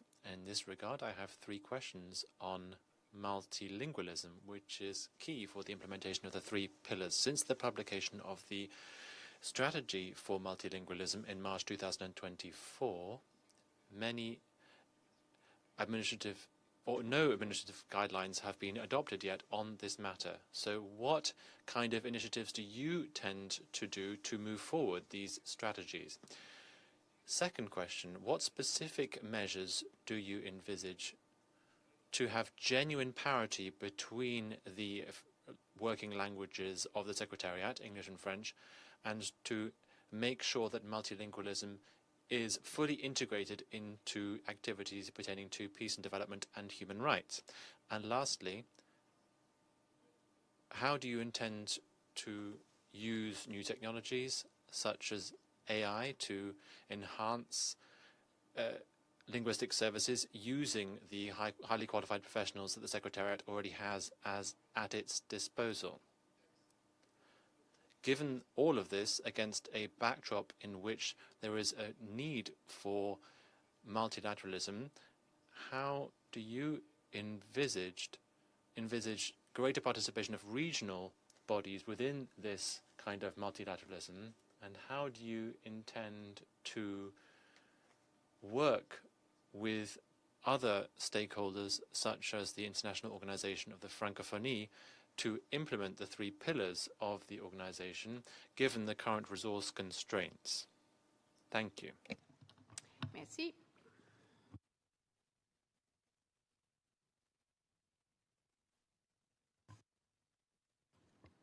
Si je suis sélectionné secrétaire, If I am appointed Secretary General, I would like to improve my French. I will speak in English now.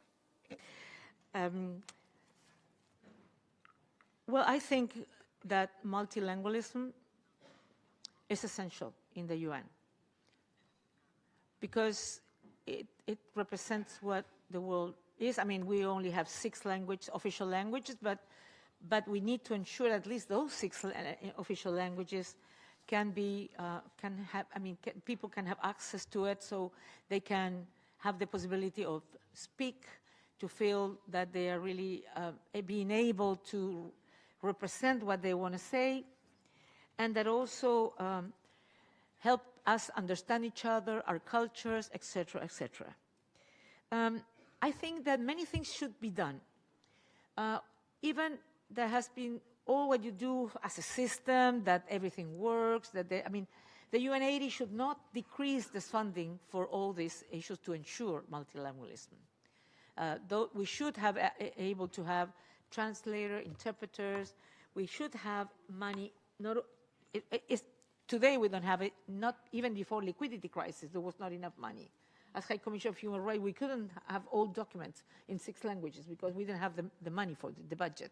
We tried to do our best, but it was really difficult. I try as candidate to put on the digital base in the 6 languages my vision statement. But I think you also need to ensure that even when you hire human resources, that they can bring with different languages. Today they ask you how many languages you have, but usually they mainly, if you have 2, it's enough. But I think when you're thinking on diversifying your team, that means not only another language, but another history, another tradition, another perspective that can enrich the UN. I also believe that there has to be important possibilities of capacity building in different languages, because in my experience as High Commissioner of human rights in particular, we had colleagues that spoke the official languages, so we can have meetings in their languages that were not the most commonly used at work, that it was English or Spanish or French.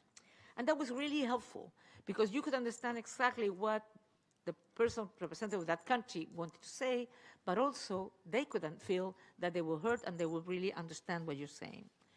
Big countries have translators, but small countries not always have translators. And we also believe that technology could help. But of course, I suppose it had to be an appropriate technology that can really be, make a possibility of incorporating different languages in all digital spaces where people not only from the UN, but also people from the world could know what the UN is doing, what they are thinking about it, what initiatives and strategies they are developing on that regard. So I have a very strong commitment with multilingualism because I feel it's really the possibility to ensure that the world also feels more connected to the UN. Thank you. I now give the floor to the distinguished representative of Trinidad and Tobago on behalf of the Caribbean community, followed by Malawi and Timor-Leste. Thank you, Madam President. I speak on behalf of the 14 member states of the Caribbean community, CARICOM.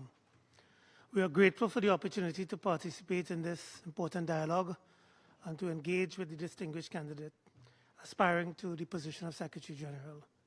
We recognize the magnitude of this responsibility and commend all candidates now and in the future for their willingness to serve the international community at such a pivotal moment. Ms. Bachelet, my delegation thanks you for your thoughtful and comprehensive vision statement, which provides a strong foundation for today's exchange and frames the context for the questions I would raise on behalf of the Caribbean community. Two brief questions. Firstly, how should the United Nations adapt its peace and security architecture to address emerging and non-traditional threats such as cyber conflict, climate-related insecurity, and the spread of disinformation, challenges that increasingly transcend borders and strain existing mechanisms? And my final question pertains to Haiti. Before I proceed, however, and on behalf of the Caribbean community, I wish to express our appreciation to the government of Kenya and to all participating countries for their commitment and support to Haiti as it continues to confront a complex multidimensional security crisis. Given the complex and rapidly evolving situation on the ground, and in light of the specialized gang suppression unit, how do you envision the United Nations' role in ensuring that such deployments are effective, accountable, and fully aligned with the protection needs of the Haitian population? More specifically, what safeguards, oversight mechanisms, and community engagement strategies would you prioritize to help ensure that the mission contributes to long-term stability, strengthens national institutions, and maintains the trust and confidence of the Haitian people? I thank you, Madam President. I thank the distinguished representative of Trinidad and Tobago on behalf of CARICOM. Please, Ms. Bachelet. Thank you very much for that question. Yes, I think that it's clear for us, and the Secretary General Guterres had mentioned it many times, and also they're working on a report on how should the peace and security forces and mandates be seen in the current situation. Not only on the shrinking financial situation, that is one, of course, element that should be taken into consideration, but also in terms of the new challenges that peacekeeping forces need to confront, and that clearly, with the traditional conformation of peacekeeping forces, not necessarily are prepared to respond to this. And you mentioned cybersecurity, climate change, and transnational and criminal organizations. Of course, the Secretariat I think, will develop a report in like 4 weeks or something like that. But I've been thinking a lot of that on this because as Minister of Defense, I was aware, and we've sent, for the first time, Chile sent people to peacekeeping operation in Cyprus, in Haiti, and in Africa, and other places, in different contexts. And today, one of the things that every Secretary General has developed a report on peace and security.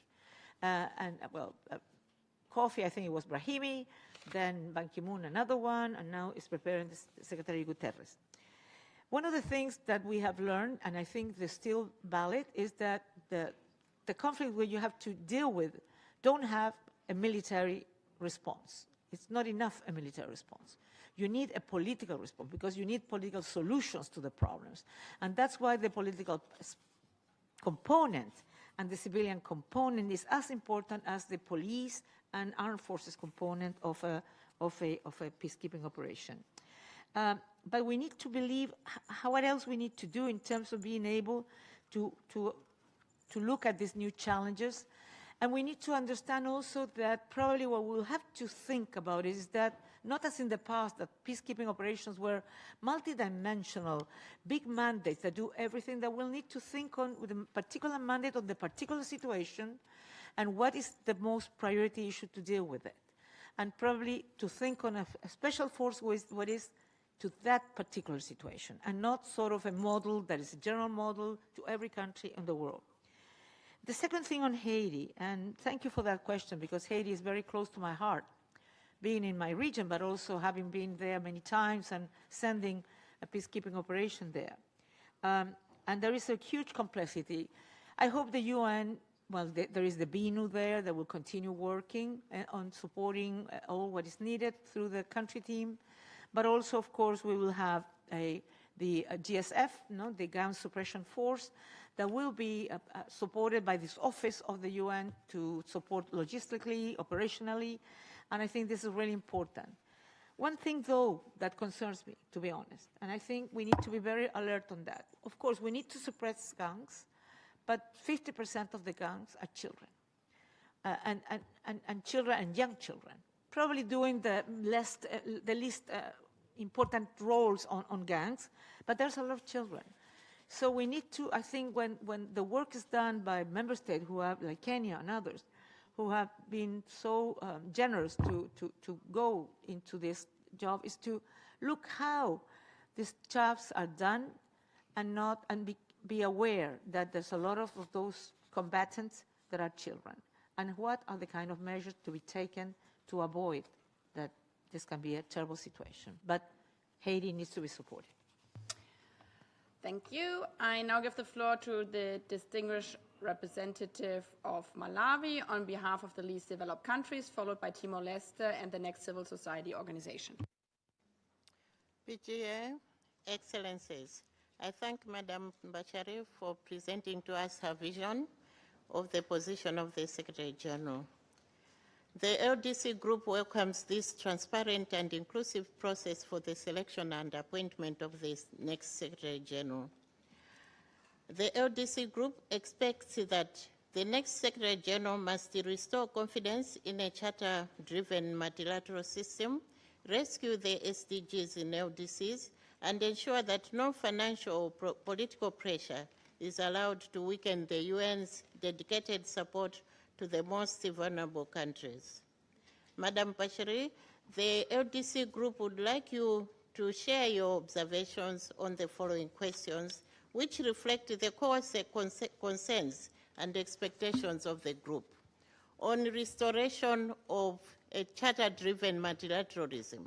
In today's deeply divided international landscape, multilateralism is clearly at a crossroads, and many decisions affecting our peoples are increasingly taken in informal or exclusive forums without meaningful engagement of LDCs. This trend undermines the central charter-driven role of the UN and weakens the voice of those most in need, including the LDCs. Our question is, if selected as SG, what concrete steps will you take to re-establish the UN as the central forum for addressing global peace and security, development and financing issues, and how will you ensure that LDCs meaningfully remain at the table to shape these decisions rather than remain on the margins? Secondly, on ensuring adequate resources and support for LDCs, LDCs are recognized as the most vulnerable countries, yet the level and quality of support they receive from the UN and development partners continue to fall far short of what is required to achieve the SDGs and implement the Doha Program of Action. The implementation gap is widening, especially in areas such as climate resilience, debt sustainability, and social protection. The question is, what will be your strategic approach to mobilize and direct adequate, predictable, and concessional resources to LDCs? And how will you reorient the UN development system so that supporting LDCs to achieve the SDGs becomes a visible system-wide priority at country level? The third question, as the UN faces unprecedented challenges from within and outside, what strategic approach will you undertake to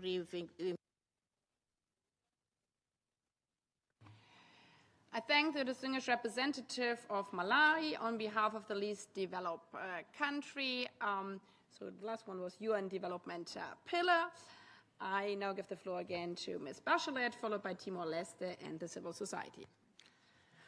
Well, if I would say it in a very soundbite way, is that no decisions on LDCs without the LDCs sitting on the table.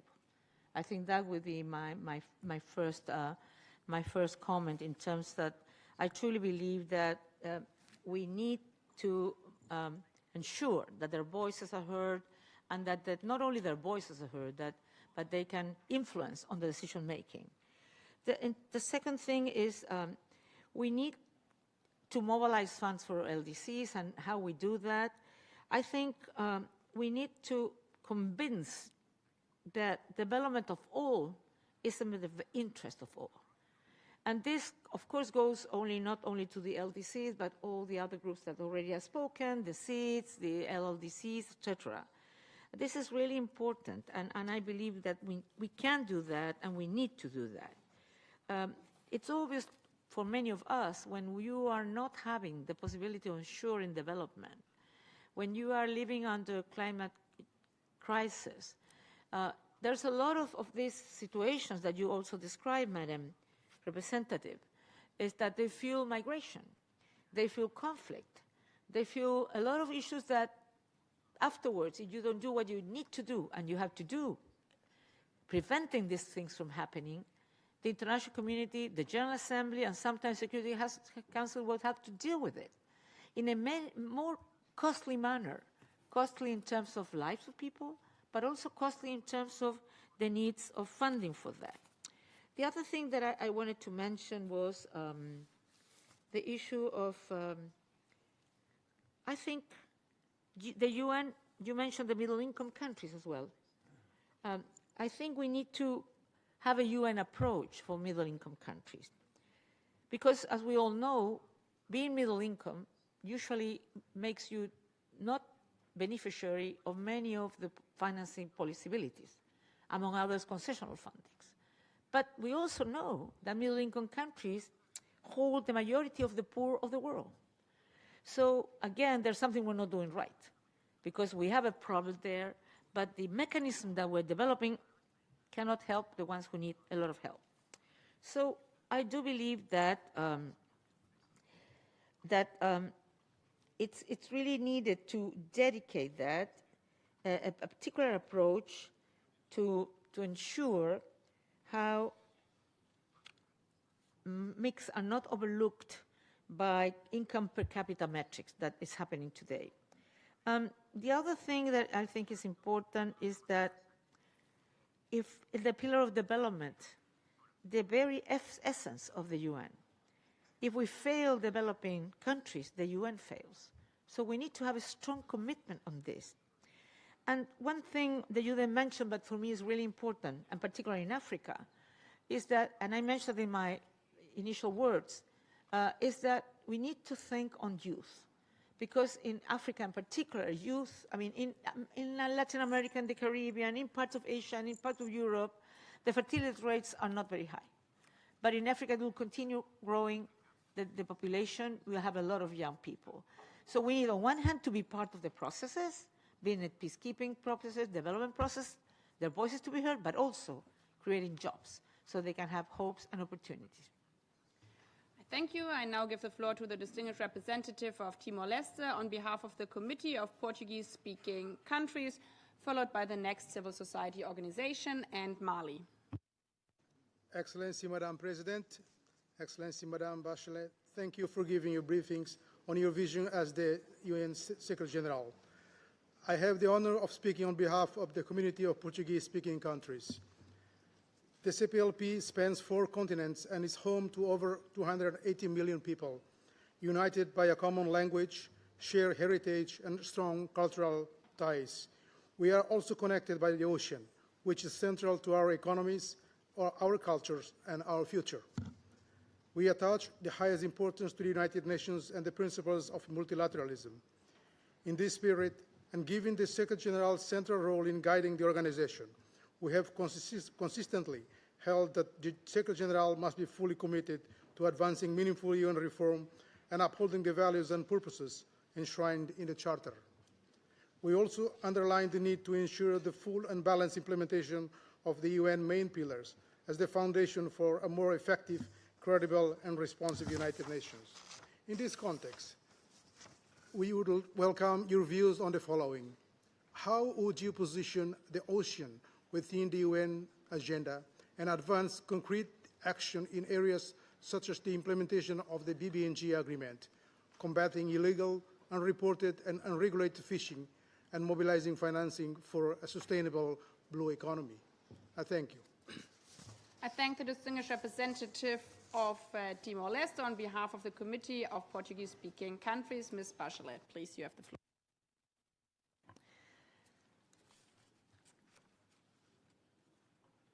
I thanked Timor-Leste in representation of the Lusophonie. I would like to say something before. I mean, while being High Commissioner, I did not only have meetings with member states, with groups, but also have geographical groups, but also have meetings with the Francophonie, with Lusophonie, with, of course, the Anglophone, and of course the GRULAC, CELAC, etc. Because I do believe, and of course of Formatia as well, because I do believe that it's really important to understand the realities. But talking about oceans, being an oceanic country, my country, we have seen on one hand the risk of climate change on our coast, on our species, marine species, etc. So we work a lot on protected marine areas that will be very important to ensure that the ocean could still be a place where you can continue having life of a species. And in that sense, I think the agreement, BBNG agreement, is really important to continue going through. Chile was a candidate for the BNG headquarters in Valparaiso. I don't know what will happen on that, but what I mean to say is that for my country, this is really was really a very important thing.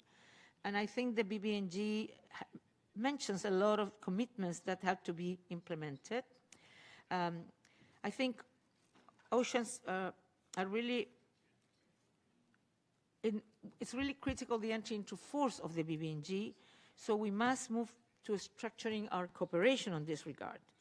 And in terms of combining IUU, I think full implementation of port states and measures agreements are essential. So there's a lot of things that need to be done on oceans, and if I am selected, I will do my best on that regard. I thank Ms. Bachelet. Now I give the floor to the next civil society organization and invite the Assembly to view a pre-recorded video by the Organization of Youth for a Secure Cyberspace. As threat to peace and security go beyond traditional conflict to include challenges such as cyber insecurity and transnational risk, how will you adopt the United Nations peace and security system to remain effective while ensuring inclusive participation of youth and underrepresented regions? Thank you. I thank the representative of the Organization of Youth for a Secure Cyberspace. Please, Ms. Bachelet, you have the floor. Well, I think we already have, like we have Resolution 1325 on women, peace and security. We have also IPS, youth, peace and security. And I think we need to implement that. We need to ensure that young voices are part of these processes. For many reasons. First of all, because, of course, in many countries where there are issues and conflict of peace and security, the big amount of the population is under 35 or under 30. So you have the youth voices, and the possibility of youth being part of the solution is high, is really important. Secondly, because I believe that they are the people who knows better the problems and can also, I would say, think on solutions are the people on the ground, because they know the local context, they know the communities. And in that sense, young people can also be a very important part of that. Third, because if we, at the same time of looking at the peace and security issue, you look at development.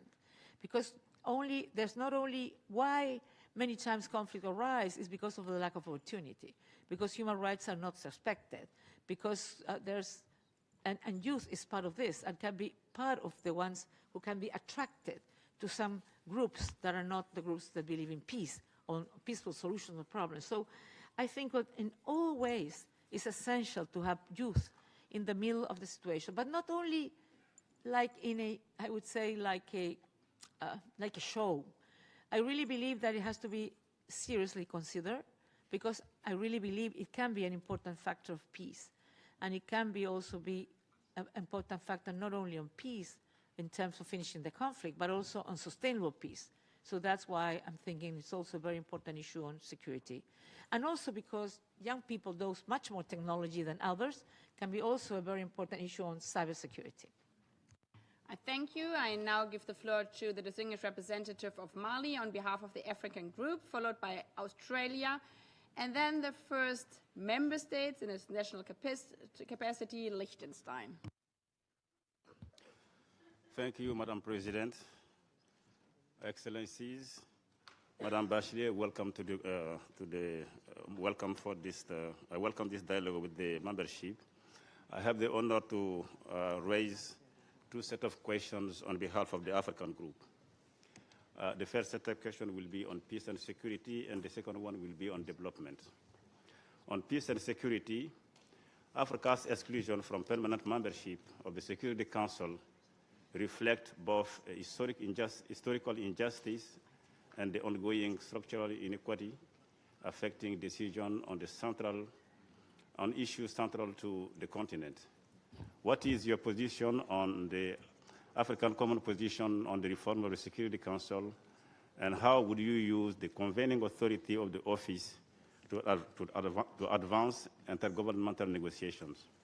Second question on peace and security. The resolution 2719 of the Council created a framework for the AU-led peace support operation to assess contributions, yet implementation has stalled.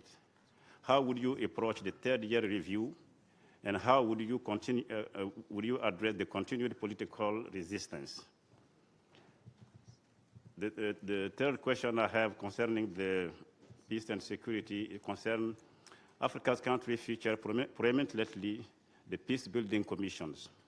How would you strengthen its role and ensure adequate resourcing for peace-building fund? On development remains Africa's foremost priority. How would you review the relationship between the Agenda 2030, the 2030 Agenda and the Agenda 2063? And how would you ensure UN support is anchored in African-owned development framework?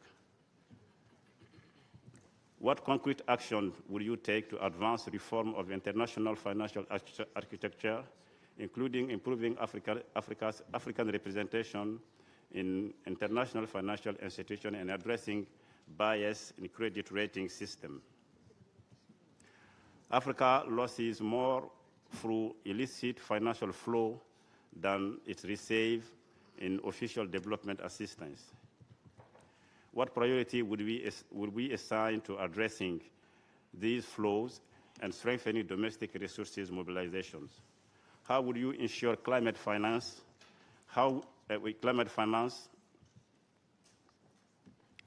mechanism, including loss and damage found. I thank you. I thank the distinguished representative of Mali on behalf of the African Group.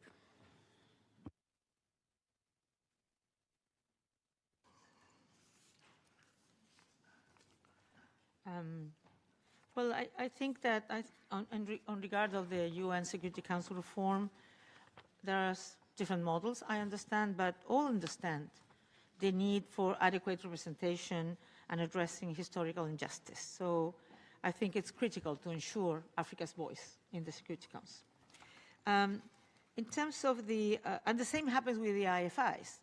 I truly believe that the IFIs need to be reformed in many areas, distinct issues, but on one, it has to have a better representation of the world today and not what happened after the Second World War. So we also need to improve IFIs reforms so that we can have those voices there, analyze exactly, I mentioned before, if the mechanisms that today are working in the World Bank on IMF are the ones that countries more in need are needed. And my impression is not. And that the only way to produce those changes is to have, in the places where decisions are made, the better representation of the voices of Africa and other places of the world that are not well represented and where the current mechanisms are not working. On Resolution 2719, I think this is a great advance because I believe that peace and security needs a bigger alliance between the UN and also regional forces. I believe that also there is places where maybe the UN is not better placed to do the job, but it's the regional organizations through its security forces who can do a better job. But in that sense, the commitment of the UN to support with at least 75% of the budget, I think is a very important advancement that needs to be ensured that it could be, that it really will be supported. In terms of what you ask about development and priorities, yes, there will be an important given by myself in ensure how you can mobilize natural resources. There are many countries who are looking forward to look for even internal resources, how they fight tax evasion, how they fight tax avoidance, how they fight illegal flow of money, and that is really important things that we can work together, help building capacity to be able to do so. Also, how they are able to mobilize private sector money in those countries that can also deal with the same issues and go to also understand that everybody benefits when the country is going well.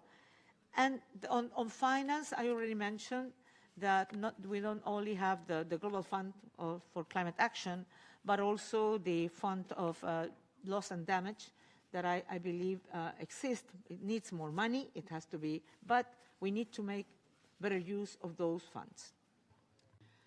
I thank you. I now give the floor as the last speaker for groups to the distinguished representative of Australia, also speaking on behalf of New Zealand, followed by Liechtenstein and Sierra Leone. Madam President, Excellencies, I have the honour to address you today on behalf of New Zealand and my own country, Australia. At a time of heightened global uncertainty and complex international challenges, the United Nations' ability to fulfil its core mandate rests on its institutional credibility, capability and capacity. Institutional credibility requires bold and principled leadership, including the ability to deploy the Secretary-General's good offices and political courage and effort. Institutional capability requires a UN that's focused on upholding all three pillars of its work and translates early warning into early action. Institutional capacity requires experienced and ethical management and realistic and fit-for-purpose mandates that sharpen effectiveness and delivery. How do you think the UN80 initiative is working to align leadership, authority and resources to restore confidence in the UN and enable it to deliver results against the three pillars? How would you build on the UN80 initiative to make it more effective? Thank you. I thank the distinguished representative of Australia, also speaking on behalf of New Zealand.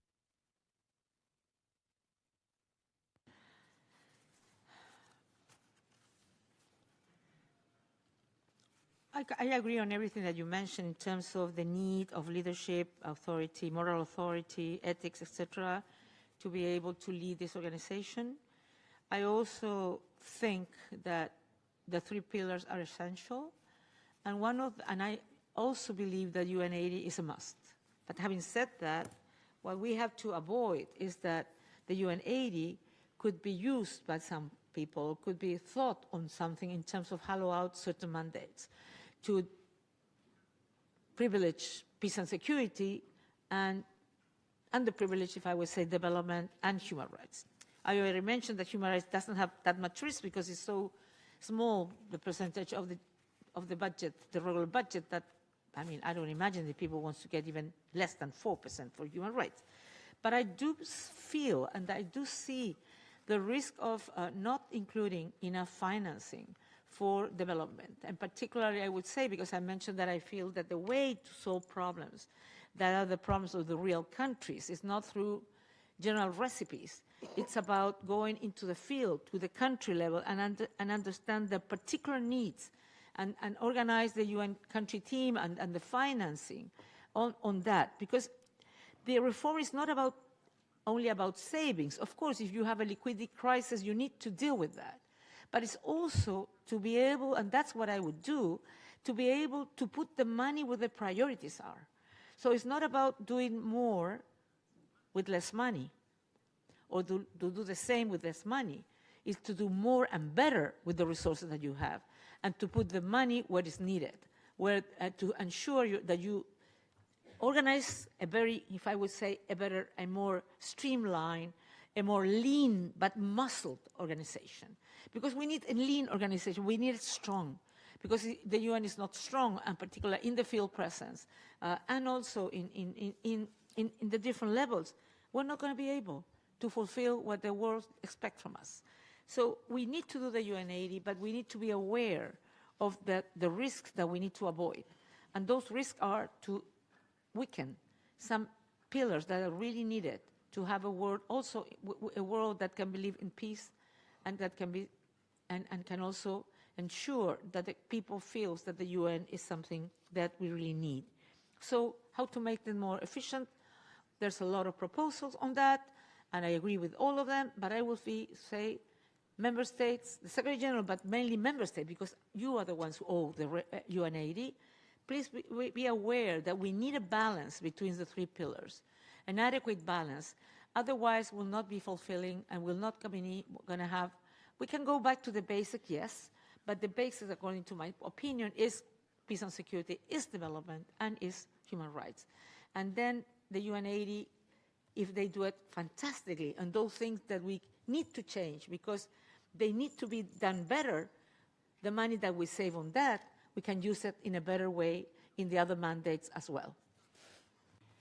I thank you. Now we come to member states in their individual national capacity. I would like to remind you that speaking time is now 2 minutes, also being implemented by microphone cutoffs. I would also like to remind you, Madam Candidate for Secretary General, Ms. Bachelet, please answer within the 2 minutes because we will end at 1:10 short, giving fair conditions to everyone. We started a bit later, so we have 3 hours for the question from the membership. So this means we have 46 minutes left.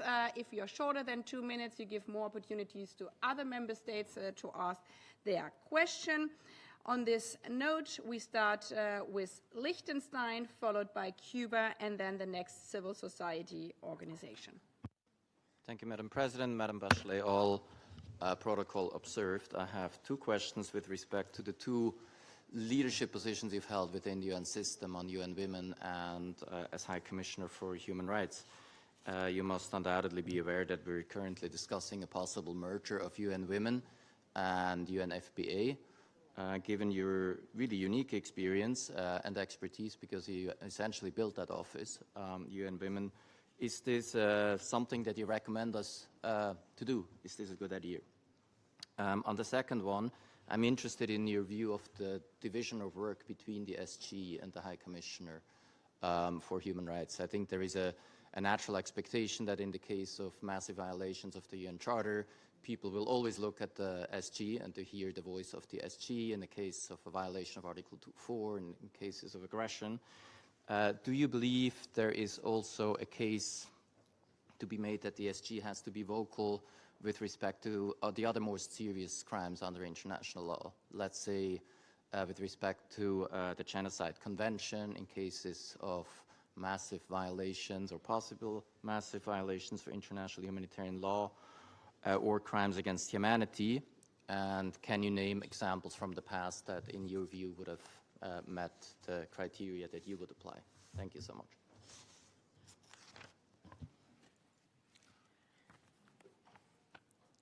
Should I answer? Yep. Okay.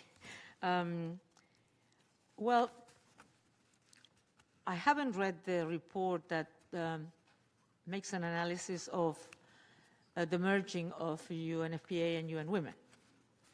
I have heard rumors, but I haven't read it directly. So, but I also heard that member states have discussed about this and asked for alternatives, options.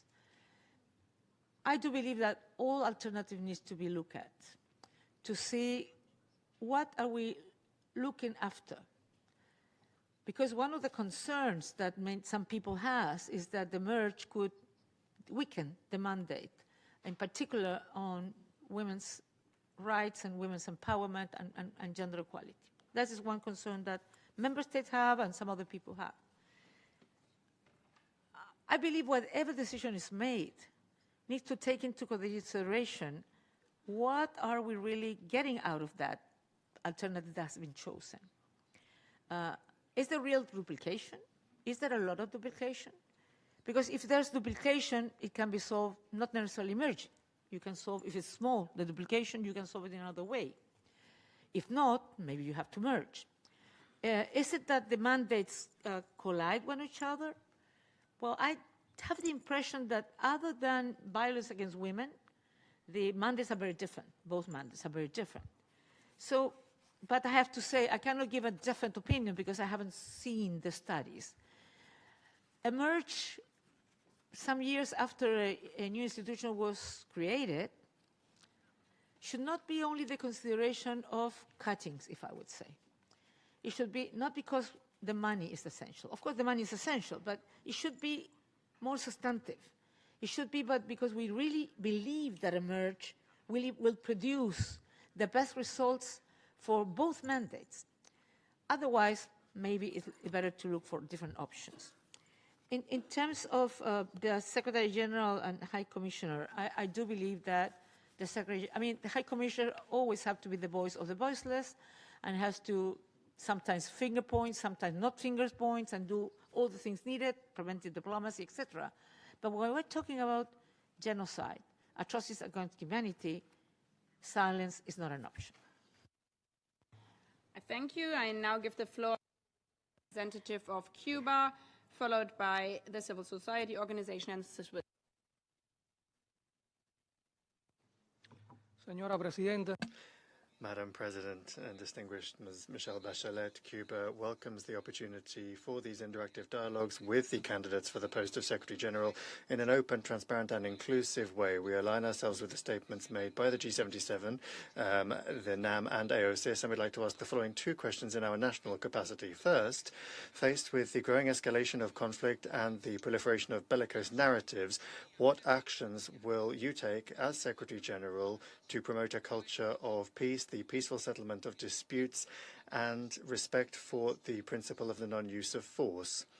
And second, faced with the persistent failure to comply with financial and climate commitments by developed countries, what role should the UN play in guaranteeing the accelerated implementation of the Sevilla Commitment and other multilateral agreements, above all to mobilize new, additional and predictable resources and to ensure the effective implementation of those commitments, including debt relief? Thank you. I thank the distinguished representative of Cuba. Please, Ms. Bachelet, you have the floor.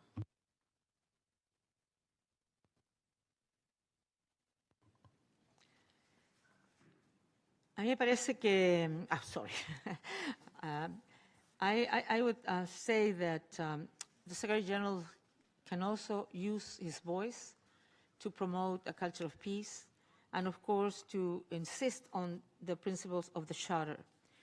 It needs to be the voice of the Charter, the Secretary General, and insist on what the Charter principles and values are, and it's clear in terms of many of these things that are mentioned in terms of the use of force. But also, I think what is needed is to intensify dialogue on this regard. And in terms of how can the UN guarantee the acceleration of the Sevilla agreements, in particular on the debt relief, I have mentioned some things that I do believe that the IFIs need to be reformed. And all of this consideration need to be included. How there can be mechanisms that are more agile to restructure the debt, and to think also on the debt relief, or even on the postponement on the debt service, on many of countries who are dealing, for example, with with natural disaster, climate disaster, or even conflict, armed conflict. So there's a lot of things that can be done. Probably one thing that many countries have been working on is how we think on what we call global public goods, and how member states can develop sort of a fund to deal with these global public goods, and among others is climate change and climate disasters and so on. I believe that it's in the benefits of all member states to think on, there are these challenges that affect all of us, so we need to deal, all of us, in terms of with global public goods financing to see these global public goods. But Sevilla has lots of mechanisms. And what we need now, but of course it didn't include any financing to it. So what we need now is to think of what are we going to do to mobilize political will. That would be my obsession, if I may say, which is critical for reforms to be possible. Without such will not be possible. Will not be able if we are not able to mobilize political will and for after that financial support. Thank you. I now give the floor to the International Federation of Business and Professional Women, speaking in person here for civil society, and who was chosen, like many other civil society organizations, by a lottery system. Hi, good afternoon. Emily Van Vleck on behalf of BPW International, a global network of business and professional women's organizations representing over 100 countries. Our question today is, how do you intend to position women's economic empowerment as a central driver of peace building and sustainable development within the United Nations systems? And what concrete mechanisms will you establish to engage structured partnerships with global civil society organizations to deliver measurable and scalable impact? Thank you. I thank the representative of the International Federation of Business and Professional Women. Please, Ms. Bachelet, you have the floor. Well, as you probably know, gender equality, women's empowerment has been one of the issues that I have done my whole life, and I've tried to find out which are the strategies that can work on this regard. And I truly believe as well that women can be very important agents of change and, of course, agents of peace. So on one hand, we truly need to, I mean, there's like 132 countries that already has its own national policies on 1325. And I think in those policies, those programs and plans of action, they should be implemented in terms of ensuring that women can be agents of peace, agents of development, and agents of a more stable and democratic society. Because I think women are essential in terms of ensuring that the society goes into the right direction. And what concrete steps that we would do to include civil society? Yes, I believe that we need to work with the civil society to identify which are the current conditions. I've heard many things, that people feel that Either they do not receive visas or accreditations, and they feel that the accreditation system should be simplified. And so, but more than having a response today, my commitment would be to sit down with the civil society, to meet with them regularly, to see in which way we can solve the obstacles that you deal to be able to have the place that you deserve. I thank you. I now give the floor to the distinguished representative of Switzerland, followed by Romania and Indonesia. Merci, Madame la Présidente. Thank you, Madam President. Switzerland welcomes this format, which promotes transparency and an exchange between the candidates and all of the member states and civil society. Thank you, Madam, for your vision and for your availability to participate in this marathon Q&A session. First question, the Secretariat is facing major financial constraints at the moment. How would you envisage the situation of staff at the moment, devoted staff who are under enormous pressure? The second question, the United Nations Charter defines the role of the Secretary General as someone whose independence should be protected at all times. How would you react if a permanent member of the Security Council acts in violation of international law? Could you describe a situation in which you would oppose a member of the Security Council, and what kind of consequences do you think would follow? Thank you. The distinguished representative of Switzerland, please, Ms. Bachelet.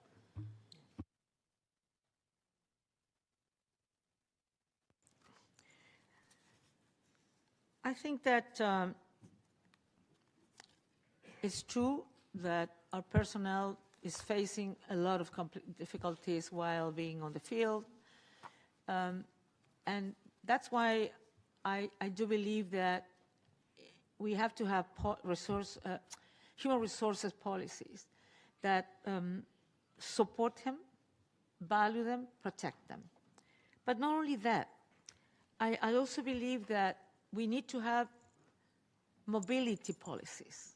Having been as High Commissioner, we had colleagues there that were in very difficult duty stations, even duty stations where they couldn't bring the family for years. And they wanted to go into other places, easier places, or even headquarters, and it was not possible. And I asked, and I talked to human resources here in New York to say, look, we need to have a mobility strategy. I mean, if people want to go up in their career, they cannot be always in headquarters. They need to go to the field. They need to be there with the people. They need to understand what the real conditions are on the ground. So I really believe what we need to do to look all what we can do to support our people. We also, even during the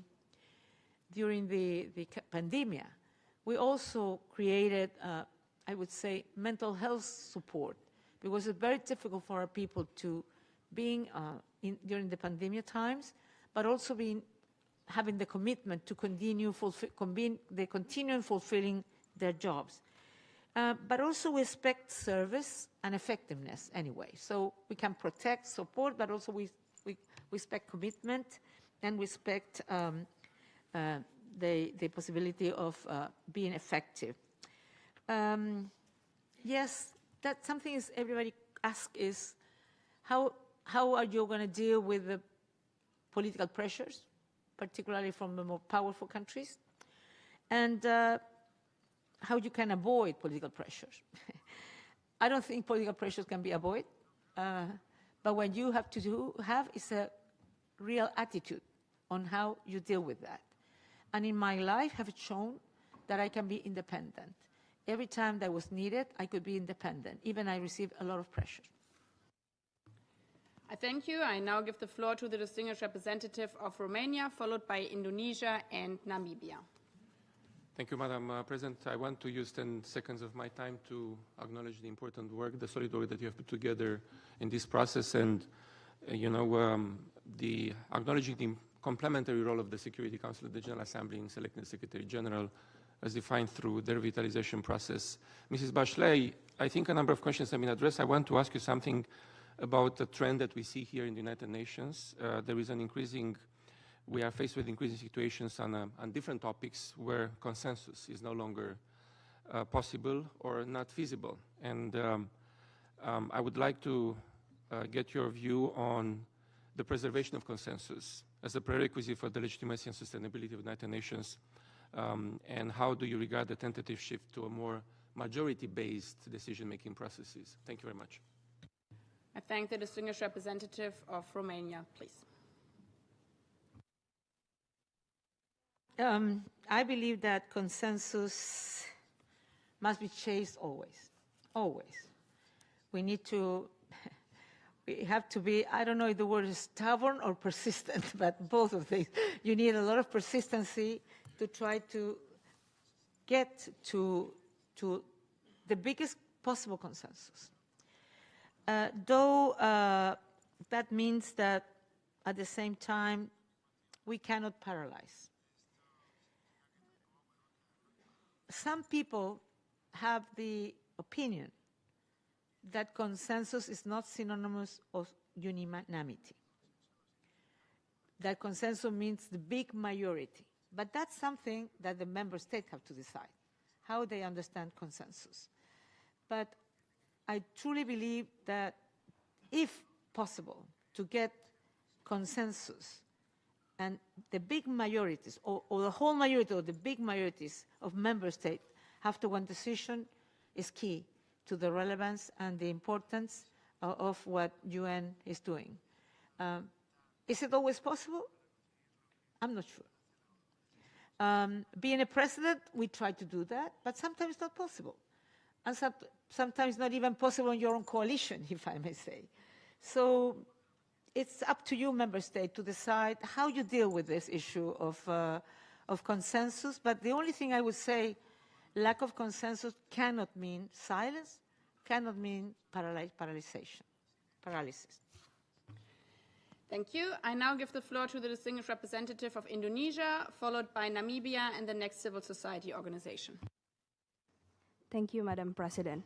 Excellency, we thank you for sharing your vision, and we also take note of your overreaching vision where the United Nations is to serve the member state and citizens and to put forward dialogue. We believe the role of Secretary General is more critical than ever when multilateralism is facing increasing fragmentation, and the Secretary General must serve as a moral leader and bridge builder. In this regard, Indonesia would like to pose following questions.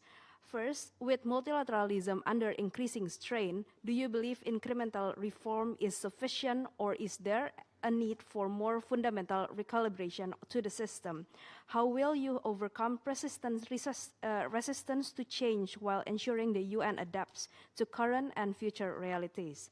Second, in an era of complex fragmentations, how do you intend to revitalize the UN roles as a prominent forum for open dialogue among leaders to foster mutual understanding and solidarity?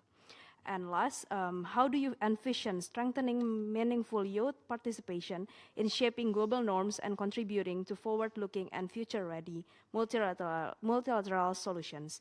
We look forward to your insights. Thank you. I thank the distinguished representative of Indonesia, please. Well, to be honest, I don't think the UN80 will be the only factor that will make multilateralism important. I mean, UN80 will solve one part of the problem, that it is that the UN, in terms of managerial issues, in terms of worthy leadership, in terms of relevance, in terms of avoiding all the kind of things that you know are producing now, will make it more efficient, more effective, and so on. But I believe multilateralism that has been contested, but some, needs more than the UN80. And probably it will need something that is not today on the UN80 ambition, and it was never in the UN80 ambition. We know, and many of you have mentioned the world, how it is today, and how the rules-based order have been contested and challenged for many countries, or some countries.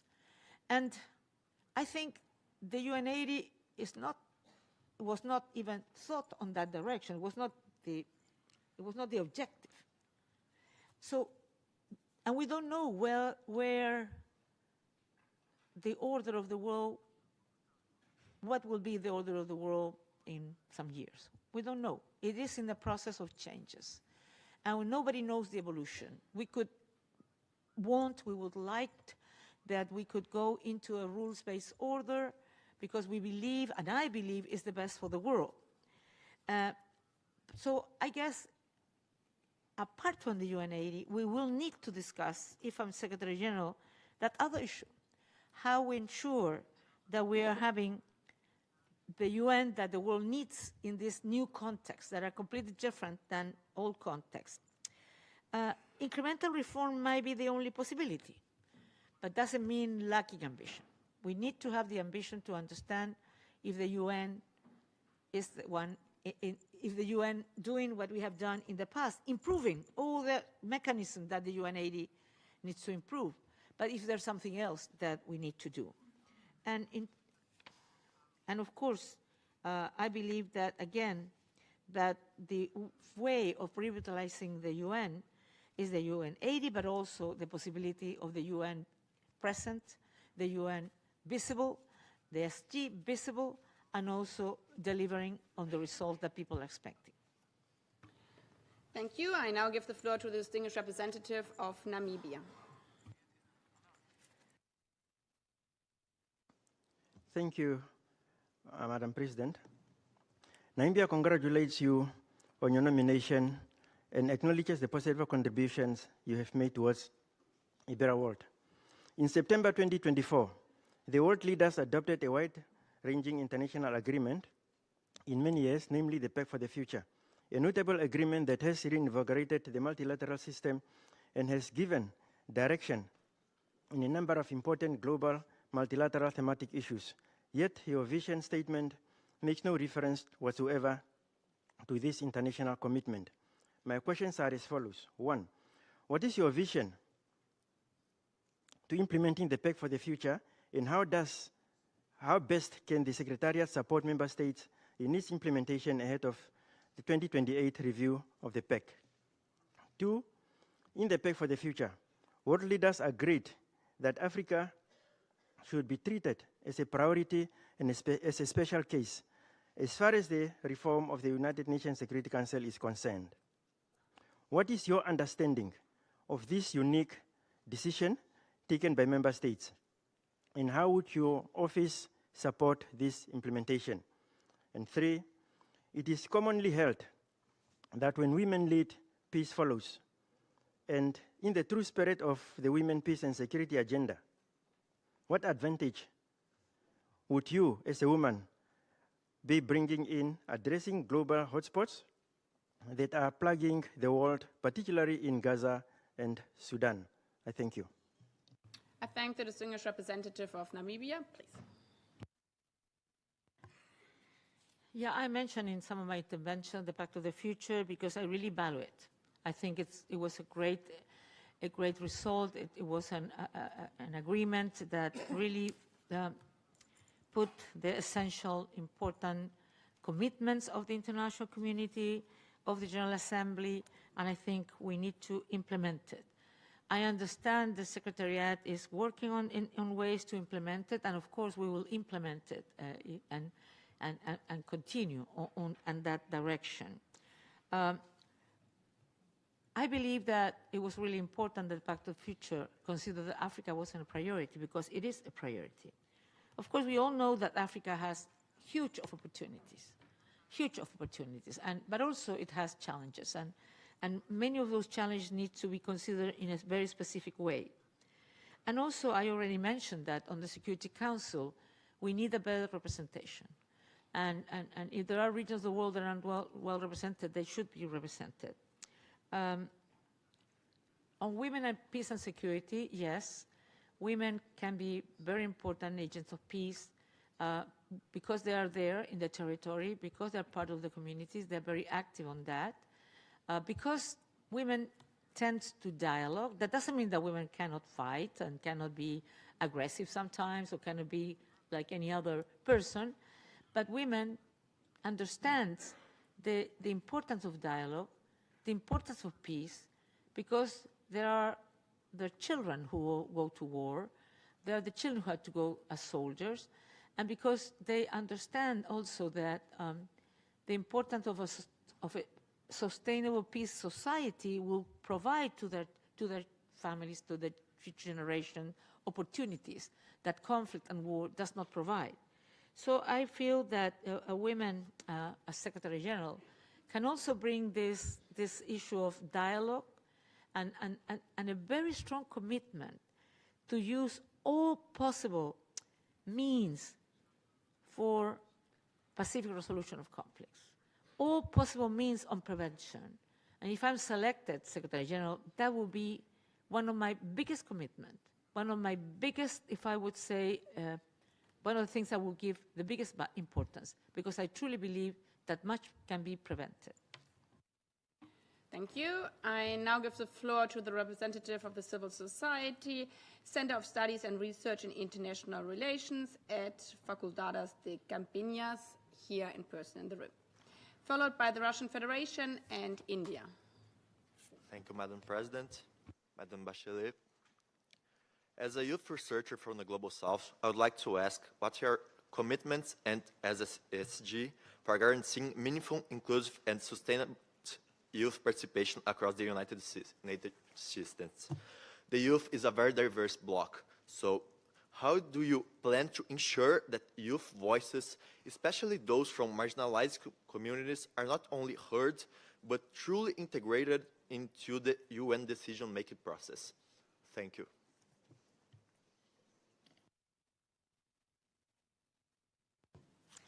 Well, I think that the only possibility for that is that not only you can discuss on which can be the role of youth using the kind of agenda we already have, like youth, peace and security, but also that should be it should be a priority at a country team with the resident coordinator system to ensure, to make young people participate, not only listening, but also receiving the commitment, receiving their opinion, their suggestions, and taking it into consideration. Because it's not about bringing young people to be listened and then do anything about it. But I believe that this must be not only at the global level, but also at the regional level, at a national level, but also at the local level, in municipalities, in many places. And I think that the right place to do that is at the national level, and that will be one of my instructions to the resident coordinating system, to work much stronger with young people at the community level, but also with students, with young professionals, etc., so they can really be part of the solutions of society. I thank you. I now give the floor to the distinguished representative of the Russian Federation. Madam President, Russia believes it's necessary to choose the best possible candidate that will meet the highest standards of professionalism, competence, and commitment to the purposes and principles of the UN Charter in their totality and as they are interlinked. Part of my questions have already been asked by other delegations, and so in that regard, I would like to ask Ms. Bachelet, does the Secretary General has the right to be guided by General Assembly decisions that do not enjoy consensus and which go beyond their purview under the UN Charter, particularly when that issue is being considered by the Security Council? Secondly, do you believe that the principles of the UN Charter can be ranked in order of importance? And does the Secretary have the right to interpret the Charter and arbitrarily decide in which cases the principles of self-determination should be applied and in which territorial integrity should be applied? Thank you very much. I thank the distinguished representative of the Russian Federation. Please, Ms. Bachelet, you have the floor. Well, I think that each organ of the United Nations must act within the competences assigned to it by the Charter and the whole Charter, not part of it. The Secretariat, being a principal organ of the United Nations, must do it, not more, no less. So this is what I will do if selected. And I will abide by all decisions of the General Assembly and all other organs of the UN. I believe that is my duty as Secretary General, and I will apply this consistently. On your second question, if there is certain hierarchy or whatever among the principles, well, probably the ICJ, the OLA, the international judges and lawyers everywhere could be more placed to opine on that matter. In any case, for me, it is very clear, and I said before, all organs must abide by the Charter in its entirety and in all its interrelations. If selected, I certainly intend to do that as an operational commitment every day. Thank you. We have now 12 minutes left, so we have to see how many more speakers we can take. The shorter you are, the more speakers we can hear. The next ones on the list are India and Peru. So I now give the floor to the distinguished representative of India, followed by Peru and Mauritania. Your Excellency, President, distinguished candidate, Excellencies, all protocols observed. A large number of key points and issues were covered in the ongoing discussions. The 9th decade of the UN must be one of leadership and hope. We appreciate your efforts in articulating your vision and plan of action to the member states. I would like to raise 2 issues and seek your perspectives on the same. 1, it is evident that today the UN Security Council framework reflects the realities of a different era.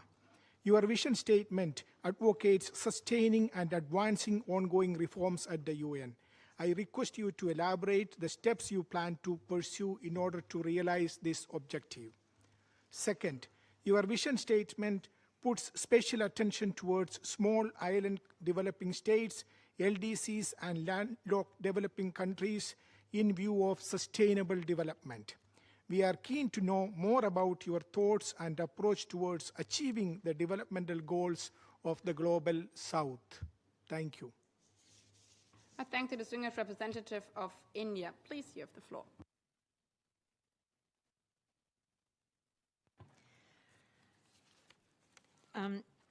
I think, first of all, I already mentioned, I think, many of the things in terms of how important it is to me that the Secretary General understand the different realities and can find the ways of doing things in the best possible way.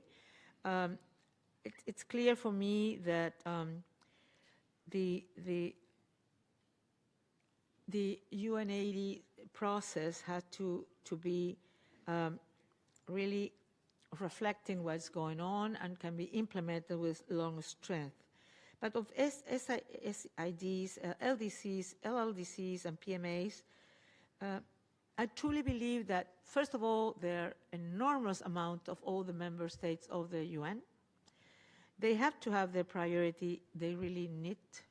They have to have the finance, political priority, first of all, but also from that political priority, and also, as I mentioned before, you also need to ensure that they're well represented in the different decision-making positions at the UN and at the Secretariat, and that so that their voices are heard not only in certain particular group meetings, like talking about the situation of SDGs, of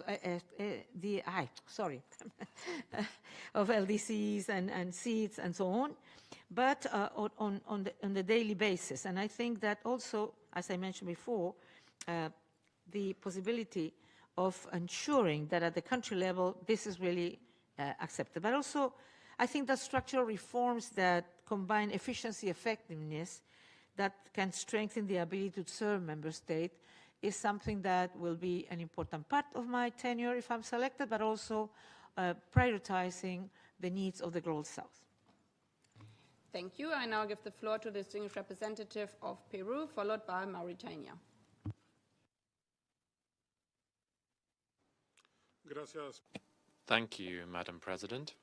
And I'd like to thank distinguished President Bachelet for her presentation. Peru is taking part in this dialogue with the staunch commitment to strengthen the UN to ensure that we can urgently address the challenges facing humanity. Inspired by Javier Pérez de Cuellar, who was the first Secretary General to come from our region, we reaffirm the importance of leadership that can generate consensus against the current international backdrop that is marked by increasing complexity, volatility, and uncertainty. We agree with the relevance of the two topics that have been put forward for this dialogue to strengthen trust in the UN and also to promote the three pillars of the organization: peace and security, development, and human rights. Peru, in line with what the Act has put forward, we'd like to make the following questions. What is your vision on the role that Latin America and the Caribbean can and should play as a region of peace and democracy to help defend the principles of the UN Charter and strengthen multilateralism? How can we balance the three pillars of the UN within the context of the UN80 process and accelerate the implementation of the 2030 Agenda?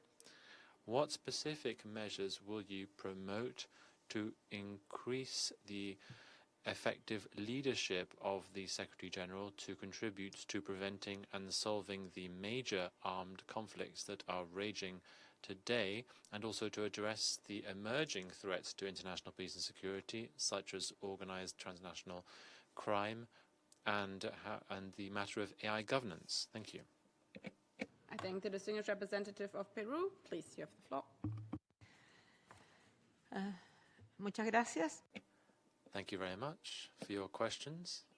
Question, you imply the answer as well. I mean, being Latin America and the Caribbean a zone of peace, I think it has a lot to share on the experience of Latin America and the Caribbean in terms of what works, what doesn't work, and the idea also of to be able to be part of what we call South-South cooperation also. Because many times, even though countries of Latin America and the Caribbean are not rich countries, are not donor countries, we do have great experience on dealing with a lot of things that could be also interesting to share with other countries who might be going through the same kind of challenges. I do believe that it's time, after Mr. Perez de Cuellar, to have another Secretary General for the region, for many reasons. One, because of what the region can bring to the discussions, to the experience, and to proposal, but also because the same that we have been discussing, how ensure that the world feels, the members, they feel better represented in an organization like the UN, the same happens. When you have a UN Secretary General that comes from a region that's not the traditional regions, also shows that the UN is looking for the diversity, the representation of all parts of the world. I insist that I will do as much as possible to ensure that the three pillars can be well represented, can be well financed, and can have the political priority that needs to be done, because I'm convinced that without three pillars, we will not achieve neither the, and without the Agenda 2030 that shows and reflects the three pillars, if we don't get there, we're not going to be able to ensure that the needs of people on the planet, and we're not going to be able to reestablish trust in the United Nations. And I do believe that the Secretary General has to be somebody in terms to be present, very active, and in a preventive way in all the areas that you mentioned, in particular in prevention and solidarity. In our region in particular, we have a very big problem with organized crime, transnational. But because they're transnational, they also need to be seen by many member states, not only as a regional issue. Thank you. I now give the floor to the distinguished representative of Mauritania. Thank you, Madam President. Thank you, Madam Bachelet, for your vision. Most of my concerns have already raised, and you have responded. I have two questions as follows.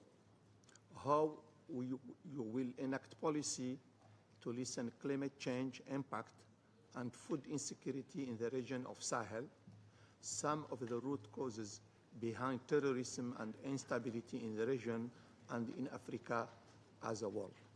My second question is, what is your view and thought on the promotion of tolerance and interfaith dialogue and the combat of Islamophobia? Thank you. I thank the distinguished representative of Mauritania. before giving the floor to Ms. Bachelet, the last speaker we will hear, given the time, is the representative of the United Kingdom. Please, Ms. Bachelet, you have the floor. Yes, I agree with that. When we're thinking on crisis on the Sahel or problems on the Sahel, we need to look at the root causes. I mean, not only the Sahel, but because you're asking about the Sahel, that's the region where you come from. And I think you mentioned it right. There is a mix of climate change issues that produces changes in the agriculture possibilities, but also ethnic groups, conflicts that makes farmers and herders many times not being able to develop adequately their task, produce food insecurity, and food insecurity is the source of conflict. So again, that's why we need to go and think on the needs to balance the three pillars, because when we talk about conflicts, we need to balance, and it's essentially a matter of political choice. Not easy ones, but possible. We need to ensure that. We need to do actions to ensure leadership, and leadership that be true to the Charter. I truly believe that it's critical to address the root causes of conflicts in any part of the world and try to support, in case of food insecurity, to ensure that we can provide food. We can with different strategies and projects, water, but also how we support agriculture, how we support agriculture with AI, because we know now with AI we can understand meteorological changes, we can make better decisions in agriculture, for example, and we can see what is lacking, and we can see what we can do about it to ensure that food is produced, that we have enough water, and so on. And on the dialogue between religions, and the fight against Islamophobia, I truly believe on the dialogue of religion, of leaders. In my country, I will mention it because I'm not talking in abstract, I'm talking about personal experience. We developed in the presidential palace, we had a department on inter-religious relationships, and it was really very important. All religions that are present in my country were sitting there, of course, Muslims as well, and Jewish, and Christians, and Catholics, and also some others. And it really worked. And it really worked well to find solutions to many problems. Even when they have to discuss the reform of the Constitution, they did a very important exercise on this. So I truly believe this is possible, and it's very important to fight on all forms of intolerance, of course, including Islamophobia. I thank you. As a last speaker for the morning session, I give the floor to the distinguished representative of the United Kingdom. Thank you, Madam President. And thank you, Madam Bachelet, for setting out your vision for the role of Secretary General and your explanations over the past 3 hours.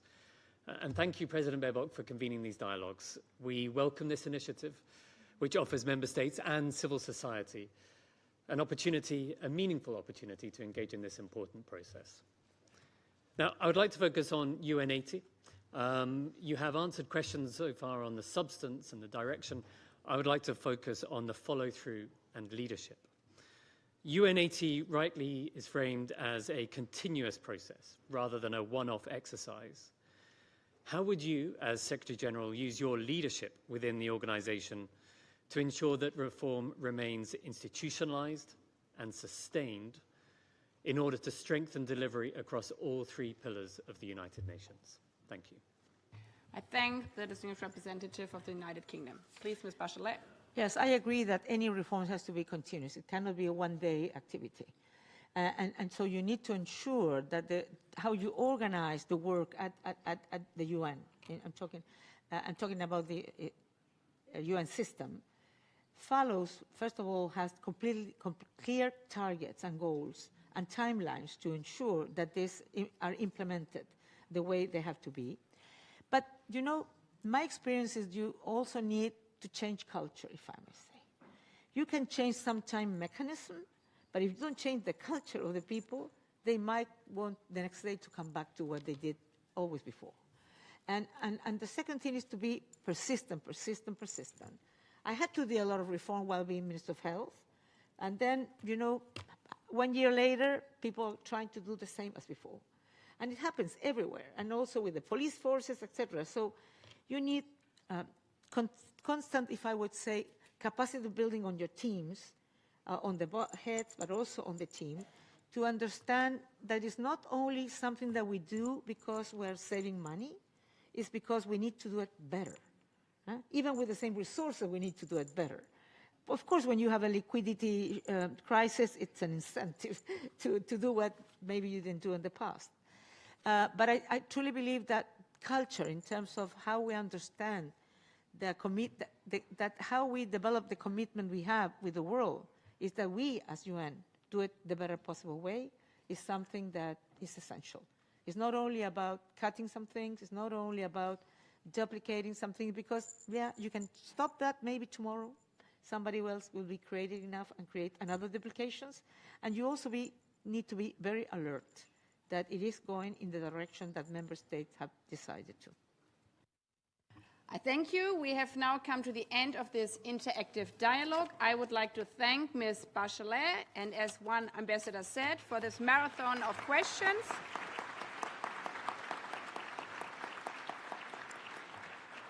I would also like to thank you, the member states. I know that there were many more member states on the list, so as we are coming back in the afternoon, if you're speaking maybe also to the groups, the sharper and shorter the question of the groups, the more opportunities for member states.